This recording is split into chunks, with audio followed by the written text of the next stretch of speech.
Connect with us so you never have to miss a second of your favorite sport. Because you'd much rather watch a ball go through a net 124 times in 48 minutes when you don't really have to pay attention until the last two, and then somehow those 2 minutes will take an hour. You don't want to miss all of that. Luckily, you can chat with Progressive on our app, online, or over the phone without missing a single one of those times the ball goes through the metal circle. Progressive Casualty Insurance Company, affiliates, and other insurers. Not available in all states or situations. We expect our information in real time. U.S. Med carries continuous glucose monitors, which provide real-time readings of blood glucose levels. U.S. Med is an approved provider for Medicare and over 500 private insurers. So call 888-665-0696 today for a free insurance and Medicare benefits check as easy as... That's 888-665-0696. ESPN 710, Los Angeles Sports. And it is the biggest show on the radio. Mason and Ireland is on for your Friday afternoon. Ireland, best show on the radio. Here we go, Friday, August 1st edition of the Hall of Famers, but the Hall of Famers have the day off. Don't worry, though, NFL Network's very own Marcus Grant and Andy Kamenetsky are here to make magic. By the way, this is day one of the next three for Marcus and Andy together. They'll be on our air Saturday and Sunday live from Rams Training Camp, 4 to 7 p.m., the Rams Training Camp Special. On 710 ESPN, the all-new ESPN LA app, and on YouTube at ESPN Los Angeles.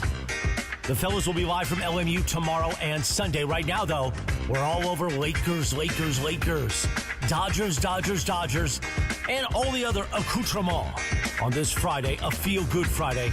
Let's do it. Marcus and Andy sitting in for Mason and Ireland your Friday afternoon right now. Good afternoon.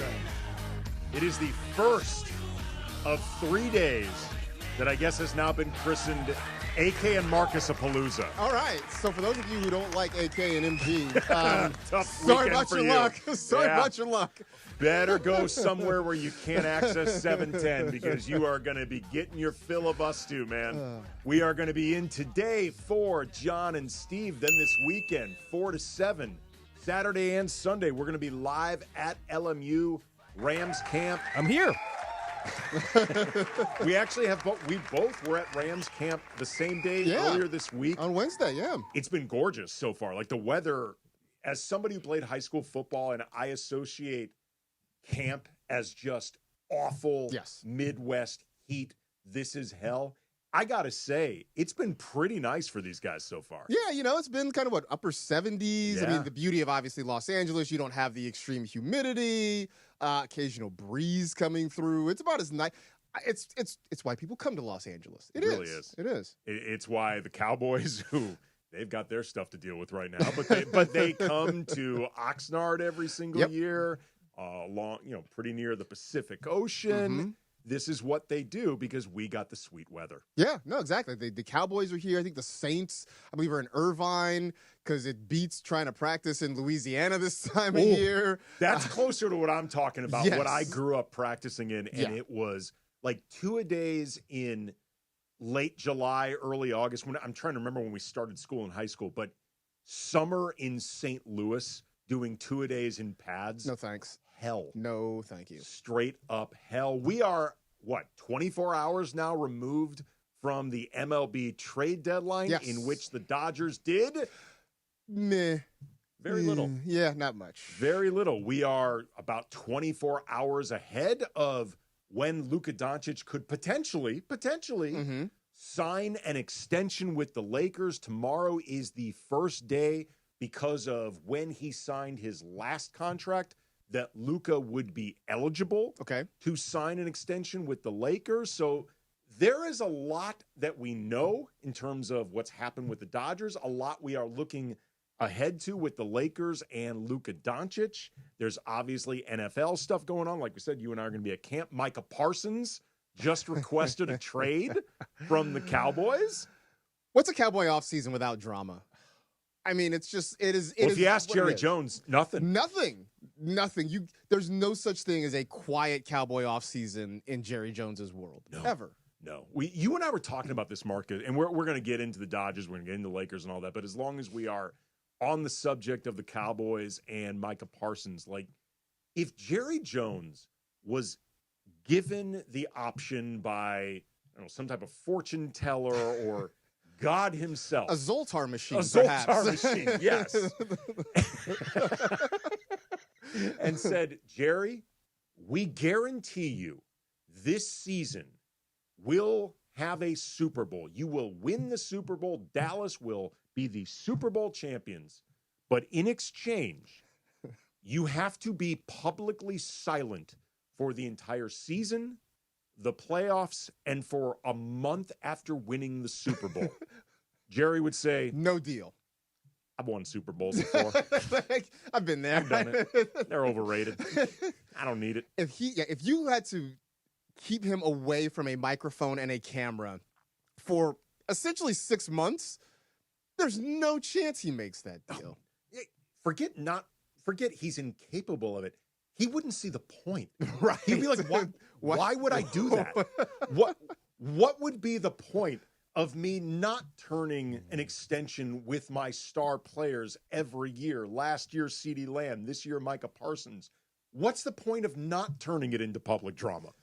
I mean, it's like, like a shark. If a shark stops swimming, it will die. If Jerry Jones stops appearing in front of cameras and microphones, then I guess he ceased to exist in our consciousness. Well, I know we're going to talk about at some point the latest social media involving LeBron, and this one happens to be at the old Clippers facility. What does it mean? We are so used to, as I like to say, the passive-aggressive with LeBron and these different social media posts and messaging and all that sort of stuff. And you don't think it actually meant anything? We'll get into it, Laura. It's a tease. Oh, I'm sorry. We're going to get into it. We're going to get into what it means, what it doesn't mean. But, like, we know that LeBron likes a lot of this public drama. Sure. Like, he enjoys the spotlight and the speculation, all that stuff. Sure. Even LeBron would look at Jerry Jones and be like, bro, what are you doing? Dial it back. Dial it back a little bit, man. Whoa, Jerry, my man. I mean, like, in LA, we become in some ways desensitized to the soap opera and the spotlight involving teams because, the Lakers have had a history of that. The Dodgers are a high-profile team. Like, we are used to this sort of stuff.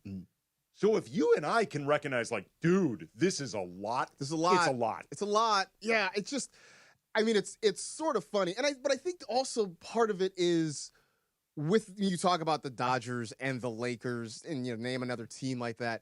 They've at least had success this century, Like, the Cowboys haven't won a championship since the late 1900s. Like, you got to go back to the 20th century for their last championship. And so it's like for the owner to be so out front all the time and not have it paired with at least some modicum of high-level success, it's like, hey, bro, man, like maybe you gotta switch it up a little bit. Yeah, I mean, like, look, if Stan Kroenke in the last couple years of Aaron Donald's time with the Rams spent that time kind of publicly antagonizing Aaron Donald, I'd be like, I don't know if this is what you ought to do, Stan, but at least they had a Super Bowl. You could be like, okay, there may be some method to his madness. I don't get it. I don't think it's necessary, but the guy's got a Super Bowl on his resume. Yeah. The last time Jerry Jones won a Super Bowl was, what was it, 93? 92? 95? I think so. Like, to put this in perspective, Bill Clinton was in his first term as president. Yeah, 1996. 1996. Yeah, into the 95 season, Okay, January this was 96. the first season of Kobe and Shaq. Yeah. That's how far back you got to go to when the Cowboys experienced a Super Bowl. Like, maybe rethink your approach, Jerry. I don't know. The number one movie at the box office in 1996 was Independence Day. Wow. We just got a Happy Gilmore 2. Will Smith was punching aliens in the face the last time the Cowboys won a Super Bowl. I mean, seriously, Yeah. You might want to rethink your approach. The Dodgers had a very specific approach at the trade deadline, and that was not do much. Is it an issue? The host of The Blue Review is going to give his thoughts coming up next. Andy Kamenetsky, Marcas Grant, 710 ESPN.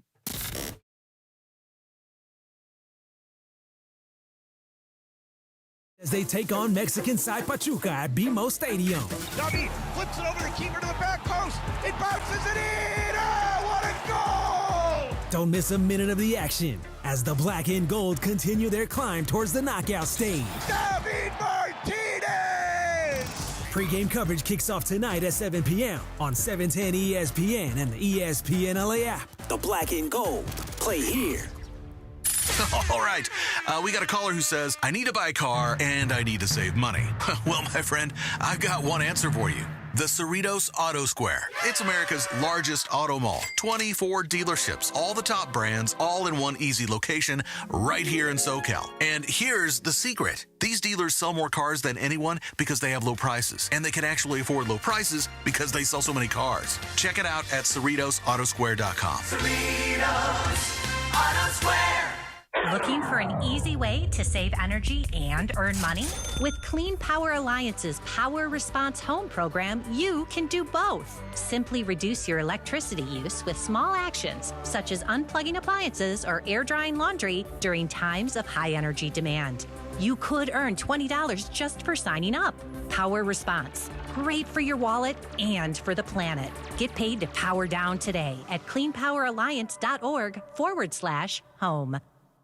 Hey guys, it's Sedano. Flashy discounts, gimmicky sales? Don't fall for it. At Hernandez Wholesale Flooring, we give you honest, wholesale pricing all year long. No bogus markups, no tricks, just the best floors at the best prices. Call 866-62-FLOOR. No sale beats wholesale. Hernandez Wholesale Flooring, check them out at hernandezwholesaleflooring.net or call them at 866-62-FLOOR.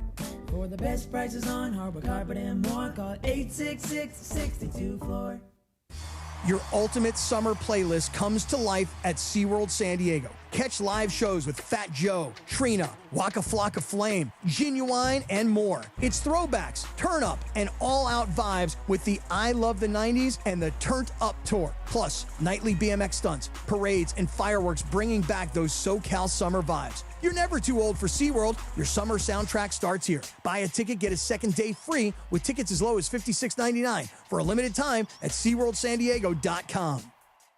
John, what are you doing? Get in my car. So why are you walking to work? Thanks, man. It's these insanely high gas prices. They're draining my bank account. I can't afford to drive anymore. Dude, don't walk. Just do what I do because I never pay full price for gas anymore. I use the free Upside app that pays you cash back for every gallon of gas you buy. Oh, wait. You're telling me you get paid cash when you buy gas with the Upside app? Yes, I get real cash back every time I buy gas. Does that actually add up to anything? I'll make around $200. Wow, that's serious extra cash. I'm downloading the free Upside app now. Download the free Upside app now to earn real cash back every time you buy gas. Use promo code REFUEL for an extra 25 cents a gallon bonus on your first tank. That's promo code REFUEL. You can cash out anytime right to your bank account, to PayPal, or an e-gift card for Amazon and other brands. Just download the free Upside app and use promo code REFUEL for a 25 cents a gallon bonus on your first tank. That's code REFUEL.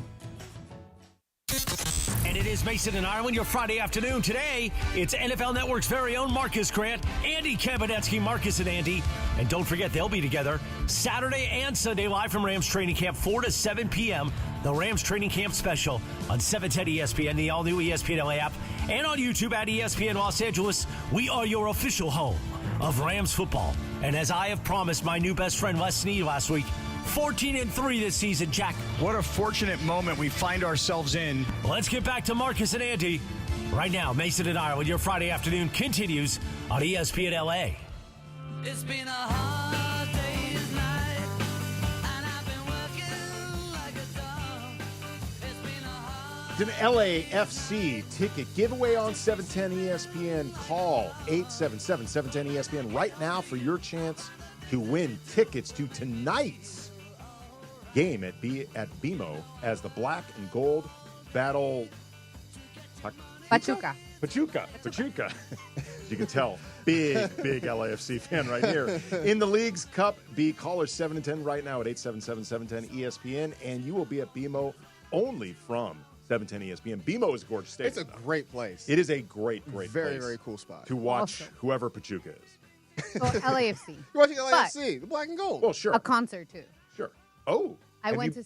Yes. So one of my really good childhood friends, She had tickets to watch RBD, which is like a Mexican huge like pop group back in the day. And they had a reunion tour, and she was like, dude, I have an extra ticket. My man can't go. Let's go. I'm like, not my thing. Went. Great concert there. Sweet. Great. It seems like a good venue for a show. Yeah. I can see that. Look, man, LA actually has a ton of great places. Yes. To see shows. Like, I know there's a lot of blank that you can do in LA, Right. but one of those things actually includes seeing concerts. Yes. Like, just so many great venues, including Dodger Stadium. They actually occasionally. They do have. I've never actually seen a concert Neither at have I. Dodger Stadium. I've never actually seen one there, but No. they, Not a great place to watch. Really? I watched Aventura there, and it was not that great. Sorry. All right. Well, Dodger Stadium is, though, a great place, obviously, to watch a baseball Yes. game, the Dodgers, and the trade deadline kind of came and went for them. Would you say the biggest names that they brought in, at least as far as the right now, Brock Stewart and Alex Call? Those are the guys that I think you can expect to see right away. It was underwhelming because I think going into it, the expectation was they were going to go out and get some serious bullpen help, that they were going to go out and maybe add a corner outfielder, a guy like Steven Kwan who was out there. I think really what happened was they looked around at what other teams were paying for relievers, right? The Padres, unload their farm system to get Mason Miller from the A's. The Mets go out and give up a bunch of prospects to get Ryan Helsley from St. Louis. They go get Tyler Rogers from San Francisco. The Yankees, unload to get a bunch of relievers.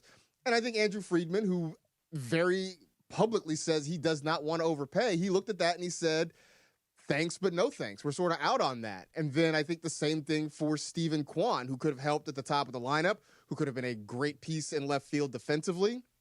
I think when the Guardians looked around and told the Padres, we want your number one overall prospect for Steven Kwan, the Dodgers said, if that's what the asking price is, we're sort of out. So instead, they looked around and they saw Blake Trinan is back and healthy. Michael Kopech, Brusdar Graterol will be back soon. Blake Snell is pitching this weekend. And they said, you know what? We're going to go with the guys we got and hope that everybody getting healthy means that this team's good enough to repeat as champions. How do you feel about this decision? Disappointed. I would have liked to see them get something, especially because the teams that they are in competition with all, at least on paper, got Padres better. in particular, The they Padres, went aggressive. They went really, really hard. I think especially because I think in the last week they've seen themselves make up a few games in the standings, and they said, okay, well, this is our chance to maybe walk down the Dodgers a little bit. So in that respect, it is disappointing. What I am telling myself as a fan is that what the Dodgers are getting right now is the roster that they built in the hopes of repeating as World Series champions. And they haven't had their full squad all year. Like guys started on the injured list, guys have gotten hurt during the year. So they have not had the roster that they walked into the season expecting. So what I'm telling myself, what I'm chanting to myself at night as I go to sleep is that the roster they want is coming. And so that's what I'm trying to hold on to. Yeah, it's interesting. I looked up the standings from last year, and at the trade deadline last year, do you know how many wins they had? Probably about what they had, similar to what they had this year, right? Not similar. Exactly. Really? Okay. Trade deadline 2024, they finished it up with a 63-45 record. Okay. Trade deadline this year, they wrapped it up 63-46. Same amount of wins, just one more game having been played. So last year at 63 games, the Dodgers went 63 wins. The Dodgers went very aggressive at that trade deadline with an assessment of despite having 63 wins last year versus this year, last year they decided we have to be aggressive to get the best version of ourselves. And ultimately, they were correct. They won the World Series. Yeah. This year, with 63 wins, they decided we don't have to be as aggressive. We know what we have internally. What I think is interesting about this is, to me, it's either one of two things. They truly believe that the best version of this team has yet to come, has yet to be available, and they really do believe that that version with better health, Mookie figuring out certain things, Freddie Freeman figuring out certain things. That really is going to happen as opposed to just we're smoking hopium thinking about it. And therefore, these splashy moves are not necessary.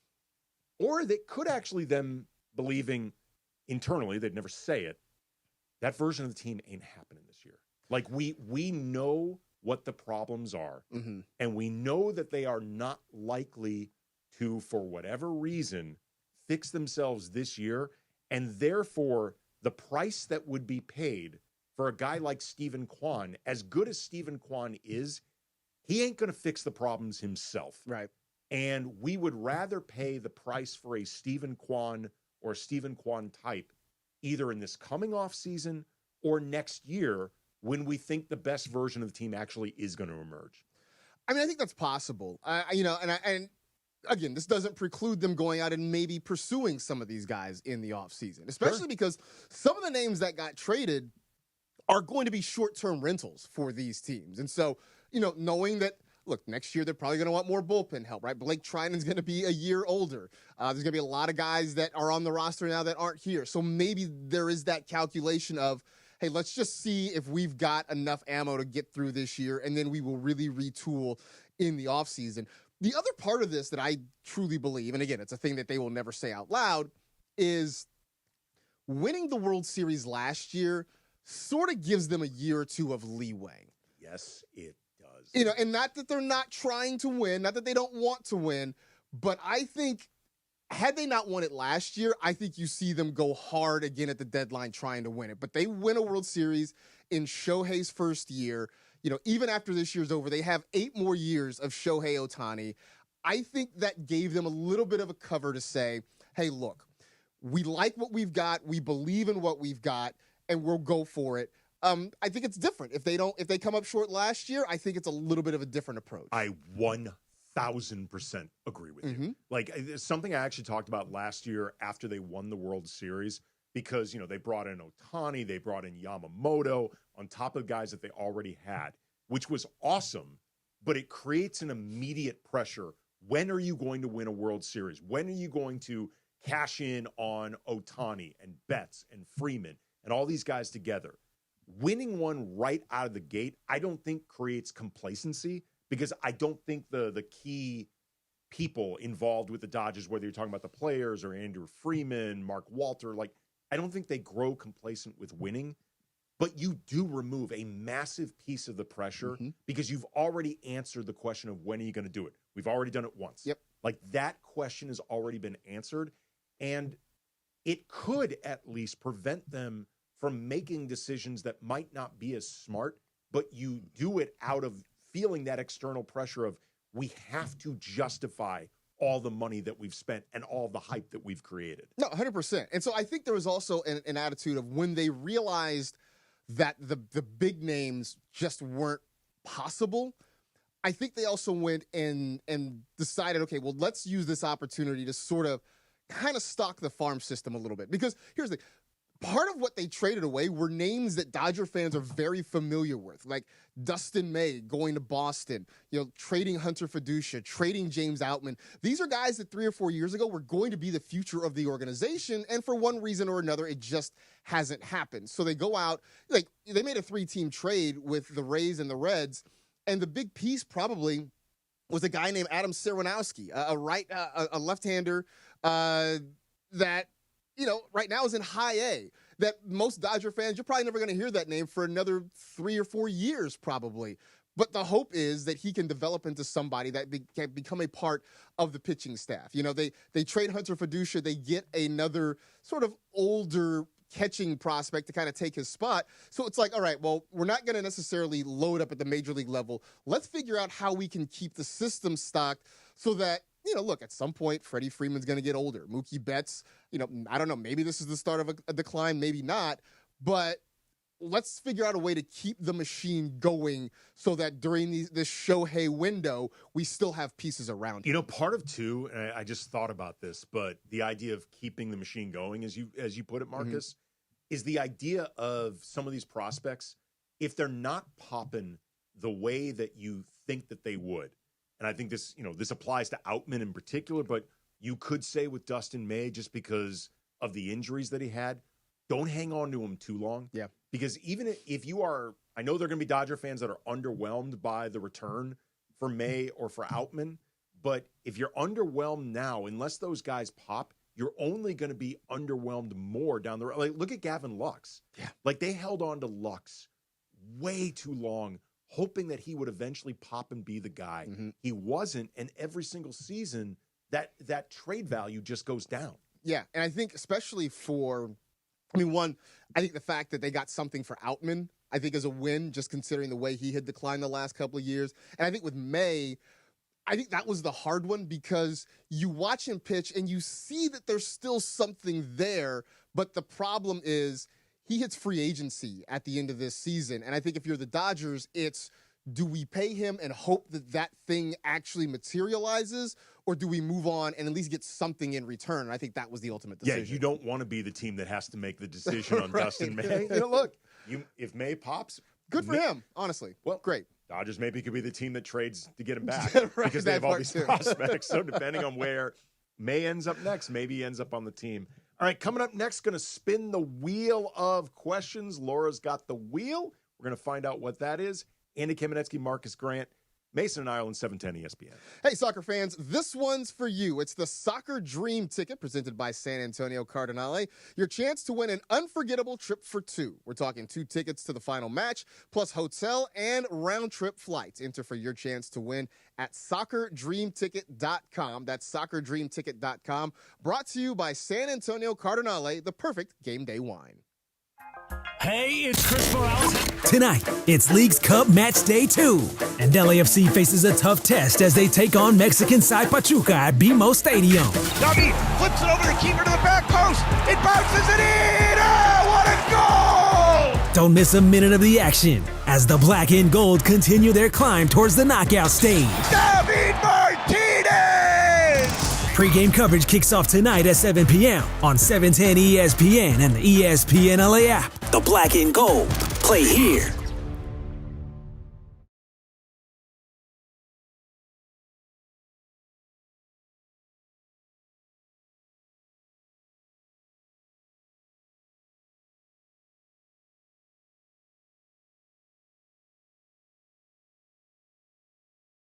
And check out what's happening at Cadillac and their incredible new lineup of state-of-the-art EVs, sedans, and SUVs. And hey, look, there's no better place to experience the luxury of Cadillac than at Cadillac of Beverly Hills. Check out Cadillac of Beverly Hills and their beautiful showroom at 8767 Wilshire Boulevard in Beverly Hills. And check them out on the web at CadillacBeverlyHills.com. Back when I played, leg cramps were no joke. Fourth quarter, overtime, practice, even when I got home, they would hit out of nowhere. Had I known about Highland's leg cramps back in the day, I would have had a locker full of the stuff. Now I'm retired, I still get these cramps on my morning walks, hanging out with my daughter, but now I've got something that actually works. Highland's leg cramps. The tablets dissolve quickly under the tongue and don't upset my stomach. Cramps hit athletes, weekend warriors, couch coaches, all of us. Grab Highland's leg cramps and get it today at Walmart, Walgreens, or CVS. Life insurance. Why are you putting it off? Can't afford it? Too much hassle? Think you don't need it? There's lots of excuses for putting off life insurance. But if you weren't there, who would pay the mortgage and other bills? With Ethos, you could be covered in 10 minutes and boom, family protected. Ethos. Fast and easy online term life insurance. Up to $2 million in coverage with no medical exam. Some policies as low as $1 a day. Answer a few health questions and get your free quote at ethos.com/play. That's ethos.com/play. Now is the perfect time to start on your next success. Apply now and save with no application fee. Classes start August 13th. An accredited state university, University of Maryland Global Campus offers online and hybrid courses. Plus, you can earn up to 90 credits toward a bachelor's for prior learning and work experience, or transfer up to 12 credits towards a master's. Learn more at umgc.edu. Certified to operate in Virginia by Chef. And it is the biggest show on the radio, Mason and Ireland, here each weekday. You know what it's time for? What is this? It's time for Wheel of Questions. Producer Brian Cohen, are you ready with that wheel? Hit it, Jack.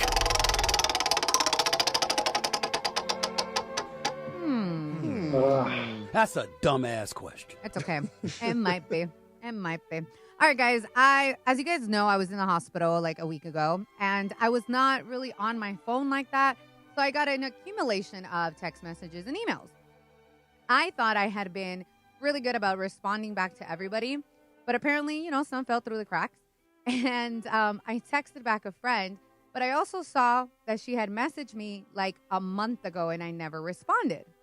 So I felt really bad, and I just wanted to know, when is it a good time to respond to text? Like, if you missed it for a month, you just like kind of let it slide. I mean, like, too bad, didn't get to it. Or are you guys like, hey, so sorry, I missed this, blah, blah, and just respond? I feel like a month is like, at that point, you just like, hey, yeah, it's just done. Like, it's gone. I think, 48 hours, you could be like, oh, hey, I didn't see it, or, oh, I thought I sent this and it got stuck in drafts or something like that. Like a month is kind of like, yeah, at that point, it's you just missed it. Is your text setup, I don't know what phone you're using or whatever, but something where they can see whether or not you actually saw the text? No. So an iPhone does have that, and I do not have that for that reason, because sometimes I accidentally open things and forget to respond. Yeah, I don't love that iPhone snitching on people. Yeah. Well, I was going to say, you can take it off. Now, assuming this friend, whoever the friend is, yeah. Do they listen to this show? I mean, she knows that I missed it, and like again, No. I know she knows that you missed it. I'm saying, can you maintain plausible deniability of having never seen it? No, I told her, I was like, I missed it. I coughed up to it, Okay, well, how did she react? At least you owned up to it. That's fine. No, she was like, oh, I figured you're busy. Like, she's really good. She's a mom, too, so she kind of gets it. But I'm the kind of person that I never want to make people feel like they're not important, And sometimes when things fall through the cracks or you don't respond back, people might feel some type of way. I think if you're willing to profusely apologize and eat it and just accept the responsibility, my fault, if people are reasonable, they should be okay with it. Yeah. Do you guys have, like, stories where you guys took forever to respond to a text?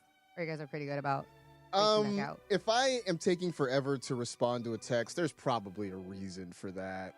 Now I know. Thanks, Marcus. No, you guys like when I say like for like a long time, I mean like if it's more than a week, then chances are like I probably don't really want to interact with either with you or at least with the request that you're making. Gotcha. Yeah, like I get it. Sometimes like it's a day or two just because I'm really trying to figure some things out, or sometimes I'm busy. But if it's like a week or so, then you can probably assume that I'm probably not interested in that. Can you explain to me? Not that I would Sure. need this, of course, but No, can you explain to me how to set up your iPhone so they can't tell whether or not you've seen? It's just a setting. It's literally a setting. Okay, That's it. I can tell you during the break. Because I could use that. Yeah, I got you.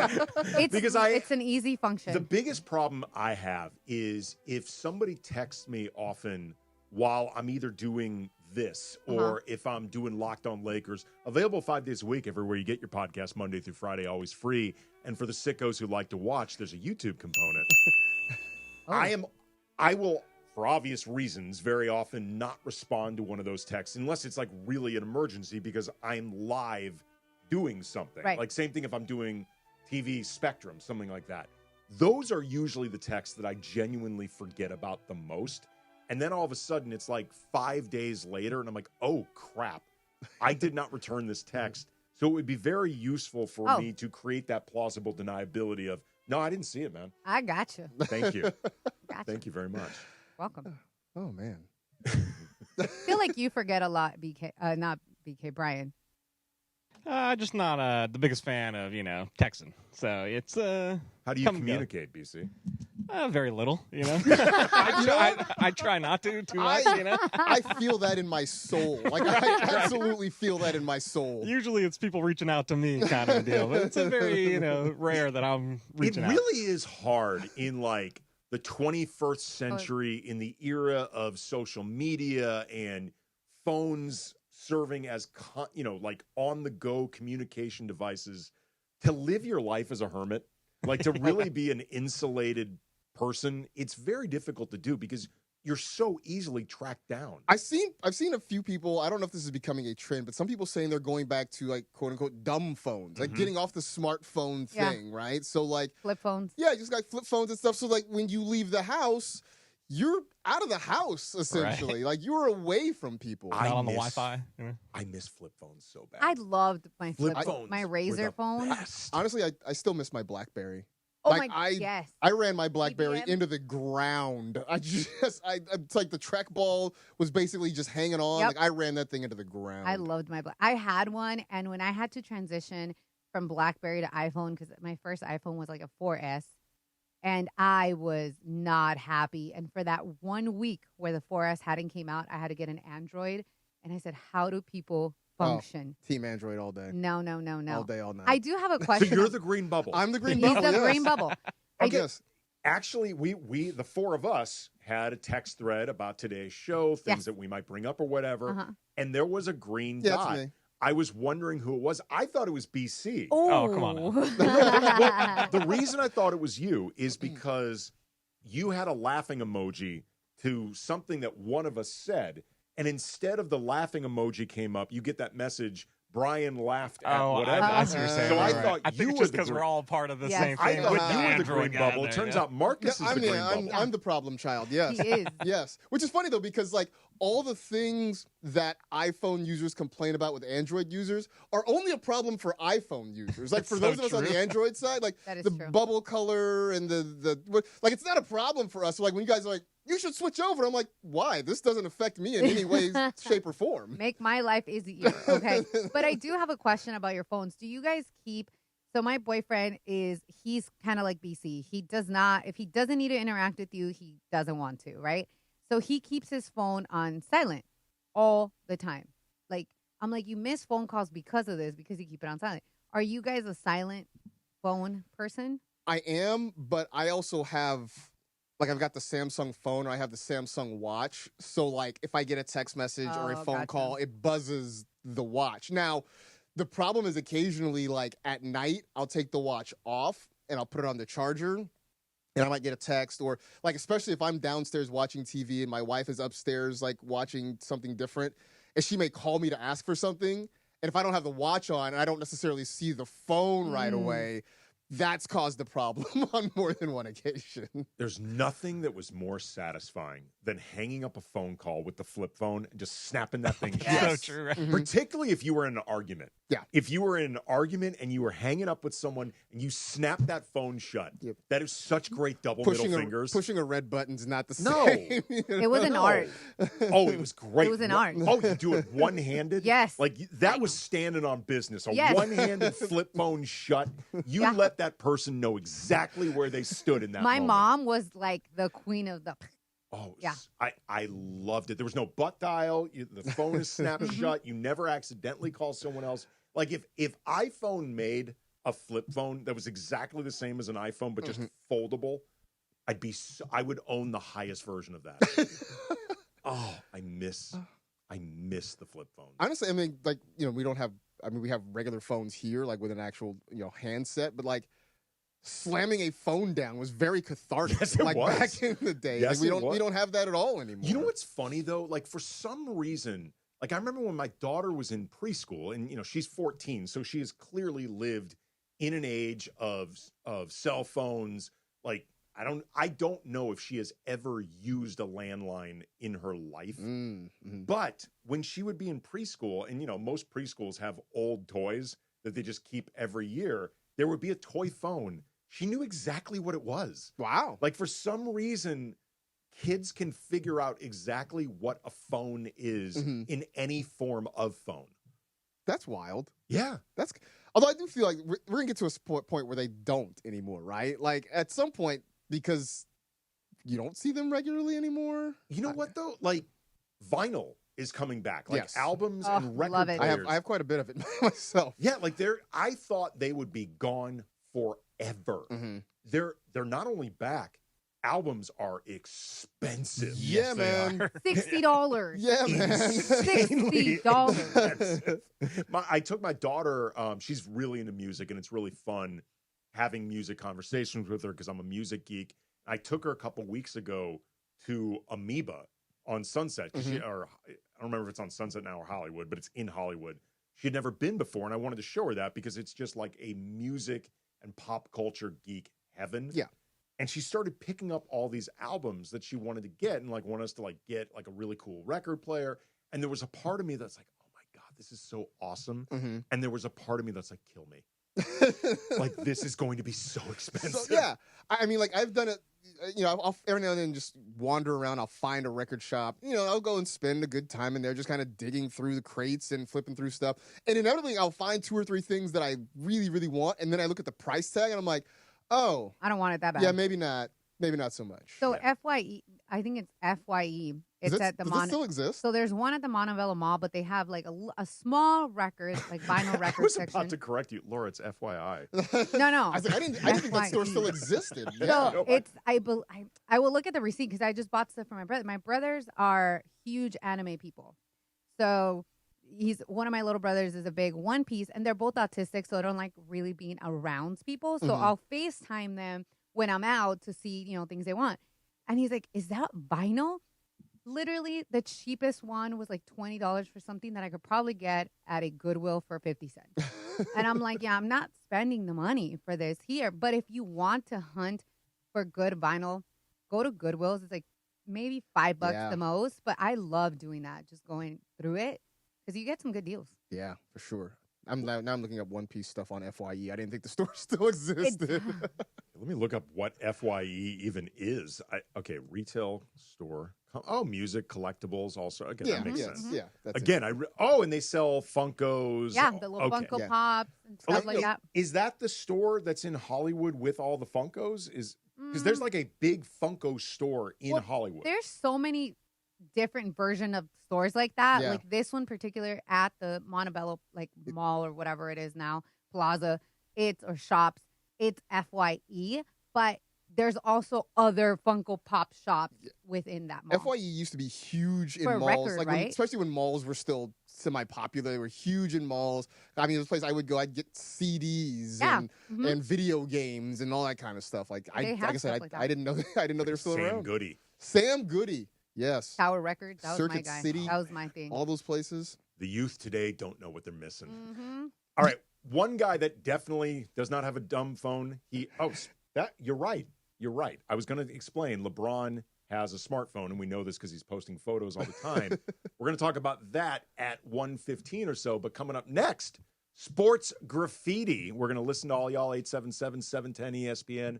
Call us, weigh in on whatever. We will weigh in with our responses, 710-ESPN.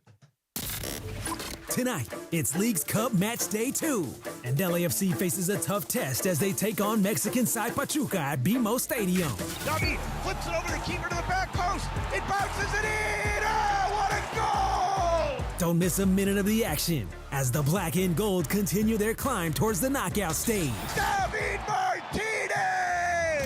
Pre-game coverage kicks off tonight at 7 p.m. on 710 ESPN and the ESPN LA app. The Black and Gold. Play here. I auditioned for Old Broadway once, only I was off-key, off-beat, and off-stage. Now your top reasons to visit Morongo. It's gonna be hot thunder from down under. Live August 15th. Number 2. The Marketplace. Because poke, pizza, and pork ribs are a party on your plate. And the number 1 reason. Football is back. Grab a beer. Give your team a cheer. Need I say more? Watch everywhere you eat, stay, and play. Morongo. Good times. Your ultimate summer playlist comes to life at SeaWorld San Diego. Catch live shows with Fat Joe, Trina, Waka Flocka Flame, Genuine, and more. It's throwbacks, turn up, and all-out vibes with the I Love the 90s and the Turned Up Tour. Plus, nightly BMX stunts, parades, and fireworks bringing back those SoCal summer vibes. You're never too old for SeaWorld. Your summer soundtrack starts here. Buy a ticket, get a second day free with tickets as low as $56.99 for a limited time at SeaWorldSanDiego.com. To help those who want to be helped but may not be able to afford it. That's what PGA Tour winner Grayson Murray had envisioned for a foundation before he sadly took his own life at just 30 years old. His parents channeled their grief into creating the Grayson Murray Foundation, carrying out his vision to help those struggling with mental health and addiction. To donate and learn more, visit GraysonMurrayFoundation.com. Hi, this is Sean McVay of your LA Rams. The Rams play here. KSPN, Los Angeles. 710 ESPN. A good karma Brands radio station. And it is 1 o'clock in the Southland on the biggest show on the radio, Mason and Ireland. And it's time for Let's Talk About It on Sports Graffiti like we do every day at this time. Sponsored by our friends at BetterHelp. Mental health is health. Visit BetterHelp.com/timeout today for 10% off your first month of therapy. BetterHelp.com/timeout. Now let's do it. Let's talk about it on Sports Graffiti on Mason and Ireland.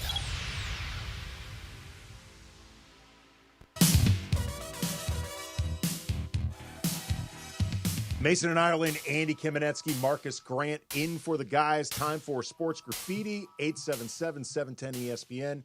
Hit us up with whatever you want to talk about, and we will respond. Let's begin with Harold. You're on Sports Graffiti. What's up, Harold? Well, I got two things first. I think the Padres are all in and trying to catch the Dodgers. I think they got a good shot. They're only 3 games back. But the other thing is I want to talk about Doncic. Everybody's talking about what a great shape he's in. He probably is, fellas, but, you know, he's coming up for a big contract. He's not stupid. He knows he needs the money. So why wouldn't you come in top shape? I appreciate the call there, Harold. You want to take the Padres? Yeah, I mean, look, the Padres are definitely all in. And, credit to them because they do this every year. It's gotten them a whole bunch of nothing in the long run, but it does keep them in contention. And, yeah, their lineup is loaded. Their bullpen is strong, and so it's going to be an interesting race to the end of September. What I will disagree with, Harold, Luka could have gained weight this offseason, and he would still get whatever the hell extension he wanted. One truly has nothing to do with the other. Fred, you are on Sports Graffiti. What's up, Fred? Hello. Good afternoon. Good afternoon. Gonzalez from Boyle Heights. I just wanted to say, yeah, the Padres, they have to trade for 7 people, and we're still in first place, 3 games up. I think Dodgers are okay. Yeah, look. Go Dodger Blue. Go Dodgers. Yeah, I do think, look, this team is, I know everybody's sort of freaked out because it's a 3-game lead and they haven't played their best baseball, but on paper, top to bottom, when healthy, I still think this is the best team in the Major League Baseball. It is pretty amazing. They've won 63 games this year, exactly the same amount of wins as last year when the trade deadline ended. And this has clearly been nowhere close to what all of us assume, I think rightly, is the best version of the Dodgers. Yeah.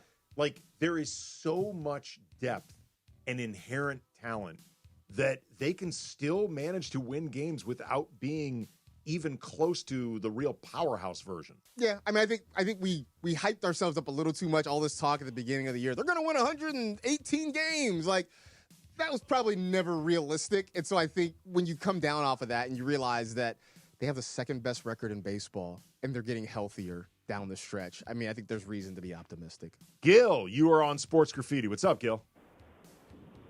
Hey, guys. Just a big Laker fan and just wondering about Bronny. Do you think he's going to be more significant this year? I know last year he was a rookie in the G League.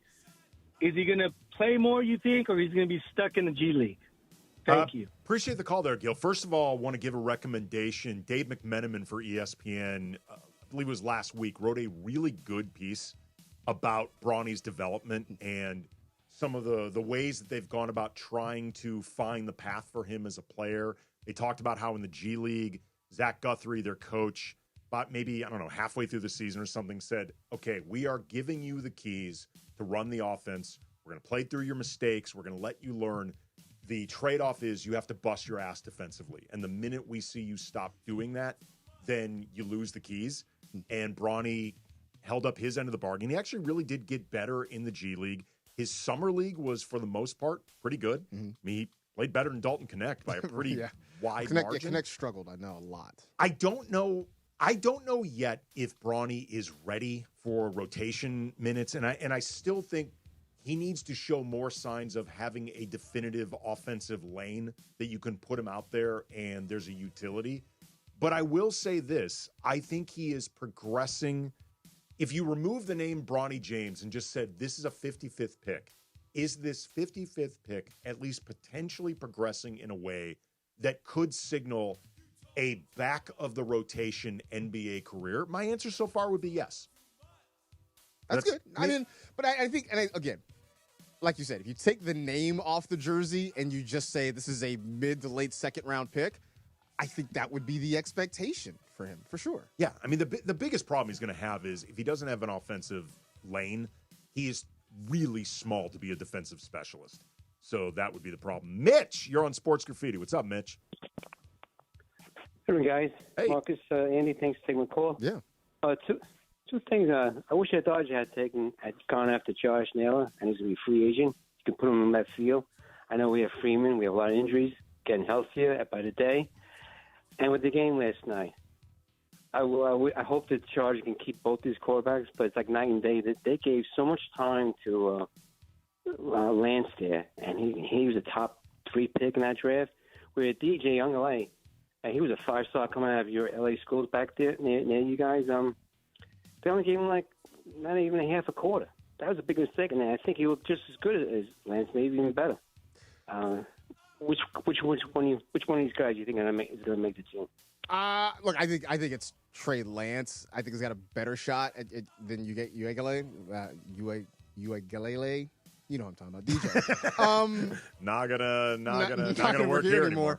I know I watched him that last year talking about DJ, and he really just struggled throwing the football. And I think there's still a belief that Trey Lance can develop into something. And so I think he is probably the leader in the clubhouse on that one. I think we'll get a better sense next week, though, when we see more guys kind of playing. Fabian, you are on Sports Graffiti. What's up? Fabian, apologies if I mispronounced it. Fabian's fine. Hey, good afternoon, guys. Hey, I just wanted to give a shout-out to Cappy. Man, he sounds like the bitter ex-girlfriend, man. He's still not over the Chargers. And he had a bash in the new uniforms. Man, they're amazing. I love it. I'm glad they brought it back. And I'm glad they did training camp, actually, in San Diego. Brought a lot more San Diego fans back. But, Cappy, I'm going to make you a jersey. How about that? Wow, biggest #1 fan. Chargers, both up. He does occasionally sound like the bitter ex who can't stop checking out her Instagram. He's just like scrolling Instagram and just like being upset, like, how dare she be happy? Well, if it makes Cappy happy, yes, it doesn't feel like the Chargers have truly reached happy yet. No. Because they have not won a Super Bowl since coming to L.A. or leaving San Diego. Never have. Well, I was just as BC wears that Charger hat. Yeah. You would know. I was trying to leave you out of this, BC, and just keep it about Cappy. You would be the one that drove yourself in. Okay, let me ask you this then, because you actually have a vested interest in it, BC. How would you describe the status of the X right now, the Chargers, in terms of a happiness level since leaving San Diego? In terms of like the San Diego fans, or just like? Oh no, I mean just like the Chargers. If they were a person, and they just went through a big breakup. In this case, with San Diego, they've moved on to Los Angeles, and you're trying to gauge: are they actually happy? Oh, they're very happy. They're in the new honeymoon stage, in their relationship. Harbaugh, Herbert, new facility out here. They're getting, they're going back to San Diego. There's not as much bad blood there anymore, so kind of repairing the relationship. But honeymoon with Herbert and Harbaugh, I'd say. The going back to San Diego part is sort of interesting because it's like, hey, we broke up, but hey, you want to get together for coffee? It's like kind of what that is. That's kind of what that feels out, like. Look, I get it. At the same time, they did the Phillip Rivers thing too, kind of deal. There's probably nothing there, but still, like, I at least want to be friends. Like, we can still be friends, right? No. Laura, no. No. Well, it depends on why you want to be friends. True. Because there have been some girls that I've broken up with, and we have remained friends because I genuinely liked them. We weren't right to be together for whatever reason, the timing, whatever, but I liked them. And then there have been a couple that I tried remaining friends afterwards, and very quickly I was like, this is not. If the relationship isn't dating, we really have no reason to hang out at all. Like, we're not. I don't hate the person, but we're not friends. We're just not friends. We're not friends. Right. It's not beef, but it's not love either. Yeah, it's not even like necessarily. Like, it's no longer love, and it's not like, it's not animosity, but being together on any level, kind of a waste of time. Yeah. No, I get it. I get it. All right, Sports Graffiti. Let's talk about it on Sports Graffiti, sponsored by BetterHelp. Remember, mental health is health. All right, we were talking before about smartphones. LeBron James definitely is a smartphone user because he is constantly posting photos of himself on Instagram. The latest one, as always with LeBron, caused a bit of a stir. Is the stir worth it, though? We will get in that coming up next. Mason and Ireland, 710 ESPN. Rams training camp comes to an end this weekend. Tune in Saturday and Sunday from 4 to 7 p.m. for Andy Kamenetsky and me, Marcas Grant, live from Rams training camp at LMU. Don't miss your last chance to catch the open practice as the Rams get ready to kick off the season. Training camp coverage on ESPN LA, presented by Pechanga Resort Casino. Play your perfect combination at Pechanga Resort Casino, exclusive California gaming and casino partner of the Los Angeles Rams. Tonight, it's League's Cup Match Day 2, and LAFC faces a tough test as they take on Mexican side Pachuca at BMO Stadium. David flips it over the keeper to the back post. It bounces it in. Oh, what a goal! Don't miss a minute of the action as the Black and Gold continue their climb towards the knockout stage. David Martinez! Pre-game coverage kicks off tonight at 7 p.m. on 710 ESPN and the ESPN LA app. The Black and Gold. Play here. Be sure to catch Let's Talk About It on Sports Graffiti, weekday afternoons at 1 p.m. on Mason and Ireland. Sponsored by BetterHelp. Mental health is health. Visit BetterHelp.com/timeout today for 10% off your first month of therapy. BetterHelp.com/timeout.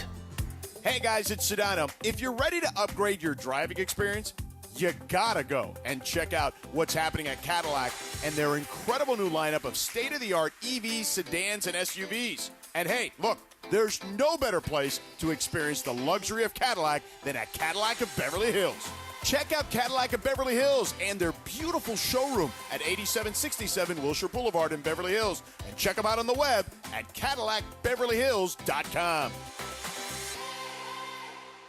Hey everybody, it's Cap. Are you downsizing or inheriting a home? Want to cash in on your equity? Call Sellers Advantage. They buy homes as is with no costly repairs, agents, or commissions. Get a competitive cash offer and close in days or on your timeline. Sellers Advantage has over 20 years of experience and even offers a $20,000 advance for moving expenses. Call 888-390-AS-IS or visit sellersadvantage.com for your no-obligation offer. DRE number 01961658.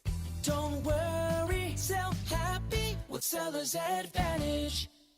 Pechanga Resort Casino is celebrating 20 years of partnership with the LA Angels. Come play your perfect combination at Southern California's premier resort casino. You'll indulge in world-class amenities, including exceptional entertainment, award-winning dining, an outdoor pool complex, spa luxury, golf, and 24/7 gaming. An expansive casino floor, 1,100 hotel rooms and suites. Head to Pechanga Resort Casino just off I-15 in Temecula. Visit Pechanga.com or call this number, 888-PECHANGA to book a reservation.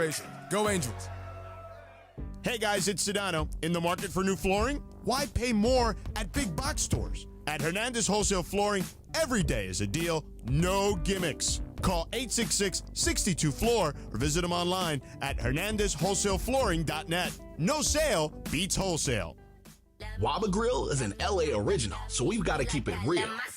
Real fresh with our Asian-inspired menu that's grilled to order every time. Pick me up and never put me down. Real quality with our marinated proteins like hormone-free chicken, ribeye steak, wild-caught salmon, and shrimp. Enjoy $5 happy hour weekdays after 3 p.m. with our 5-piece pork veggie dumplings and a value-sized premium beverage drink like our creamy and delicious Thai tea. Waba Grill, keeping it real every day for you. And it is Mason and Ireland, your Friday afternoon. Today, it's NFL Network's very own Marcas Grant, Andy Kamenetsky, Marcus and Andy. And don't forget, they'll be together Saturday and Sunday live from Rams Training Camp, 4 to 7 p.m. The Rams Training Camp special on 710 ESPN, the all-new ESPN LA app, and on YouTube at ESPN Los Angeles. We are your official home of Rams football. And as I have promised my new best friend Les Snead last week, 14-3 this season, Jack. What a fortunate moment we find ourselves in. Let's get back to Marcus and Andy. Right now, Mason and Ireland, your Friday afternoon continues on ESPN LA. And she's watching him with those eyes. And she's loving with that body, I just know it. And he's holding her in his arms late at night. You know I wish that Rick Springfield sounds like a bad friend. Yeah. I mean, he's like coveting his best friend's girl. Like, Rick, I don't think I want you hanging around with us too And much. making no bones about this whatsoever. Just right out on Front Street with the whole thing. I want your girl. Like, Rick, I don't think you can come hang out at our house anymore. I'm sorry. Well, certainly not without me there. Exactly. No, this was the 80s version of Layla when Eric Clapton was openly in love with George Harrison's wife. Yeah. I believe he ended up with her at one point, but he wrote the song Layla about being in love with her wife.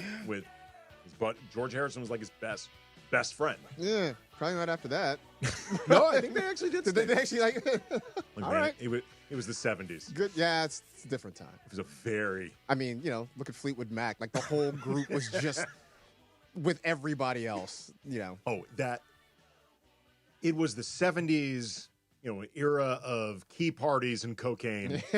Like Fleetwood Mac was maybe the highest profile example of this, but this was actually fairly common. By the way, we were talking earlier, Andy Kamenetsky, Marcus Grant in for the guys, about Micah Parsons. Mm-hmm.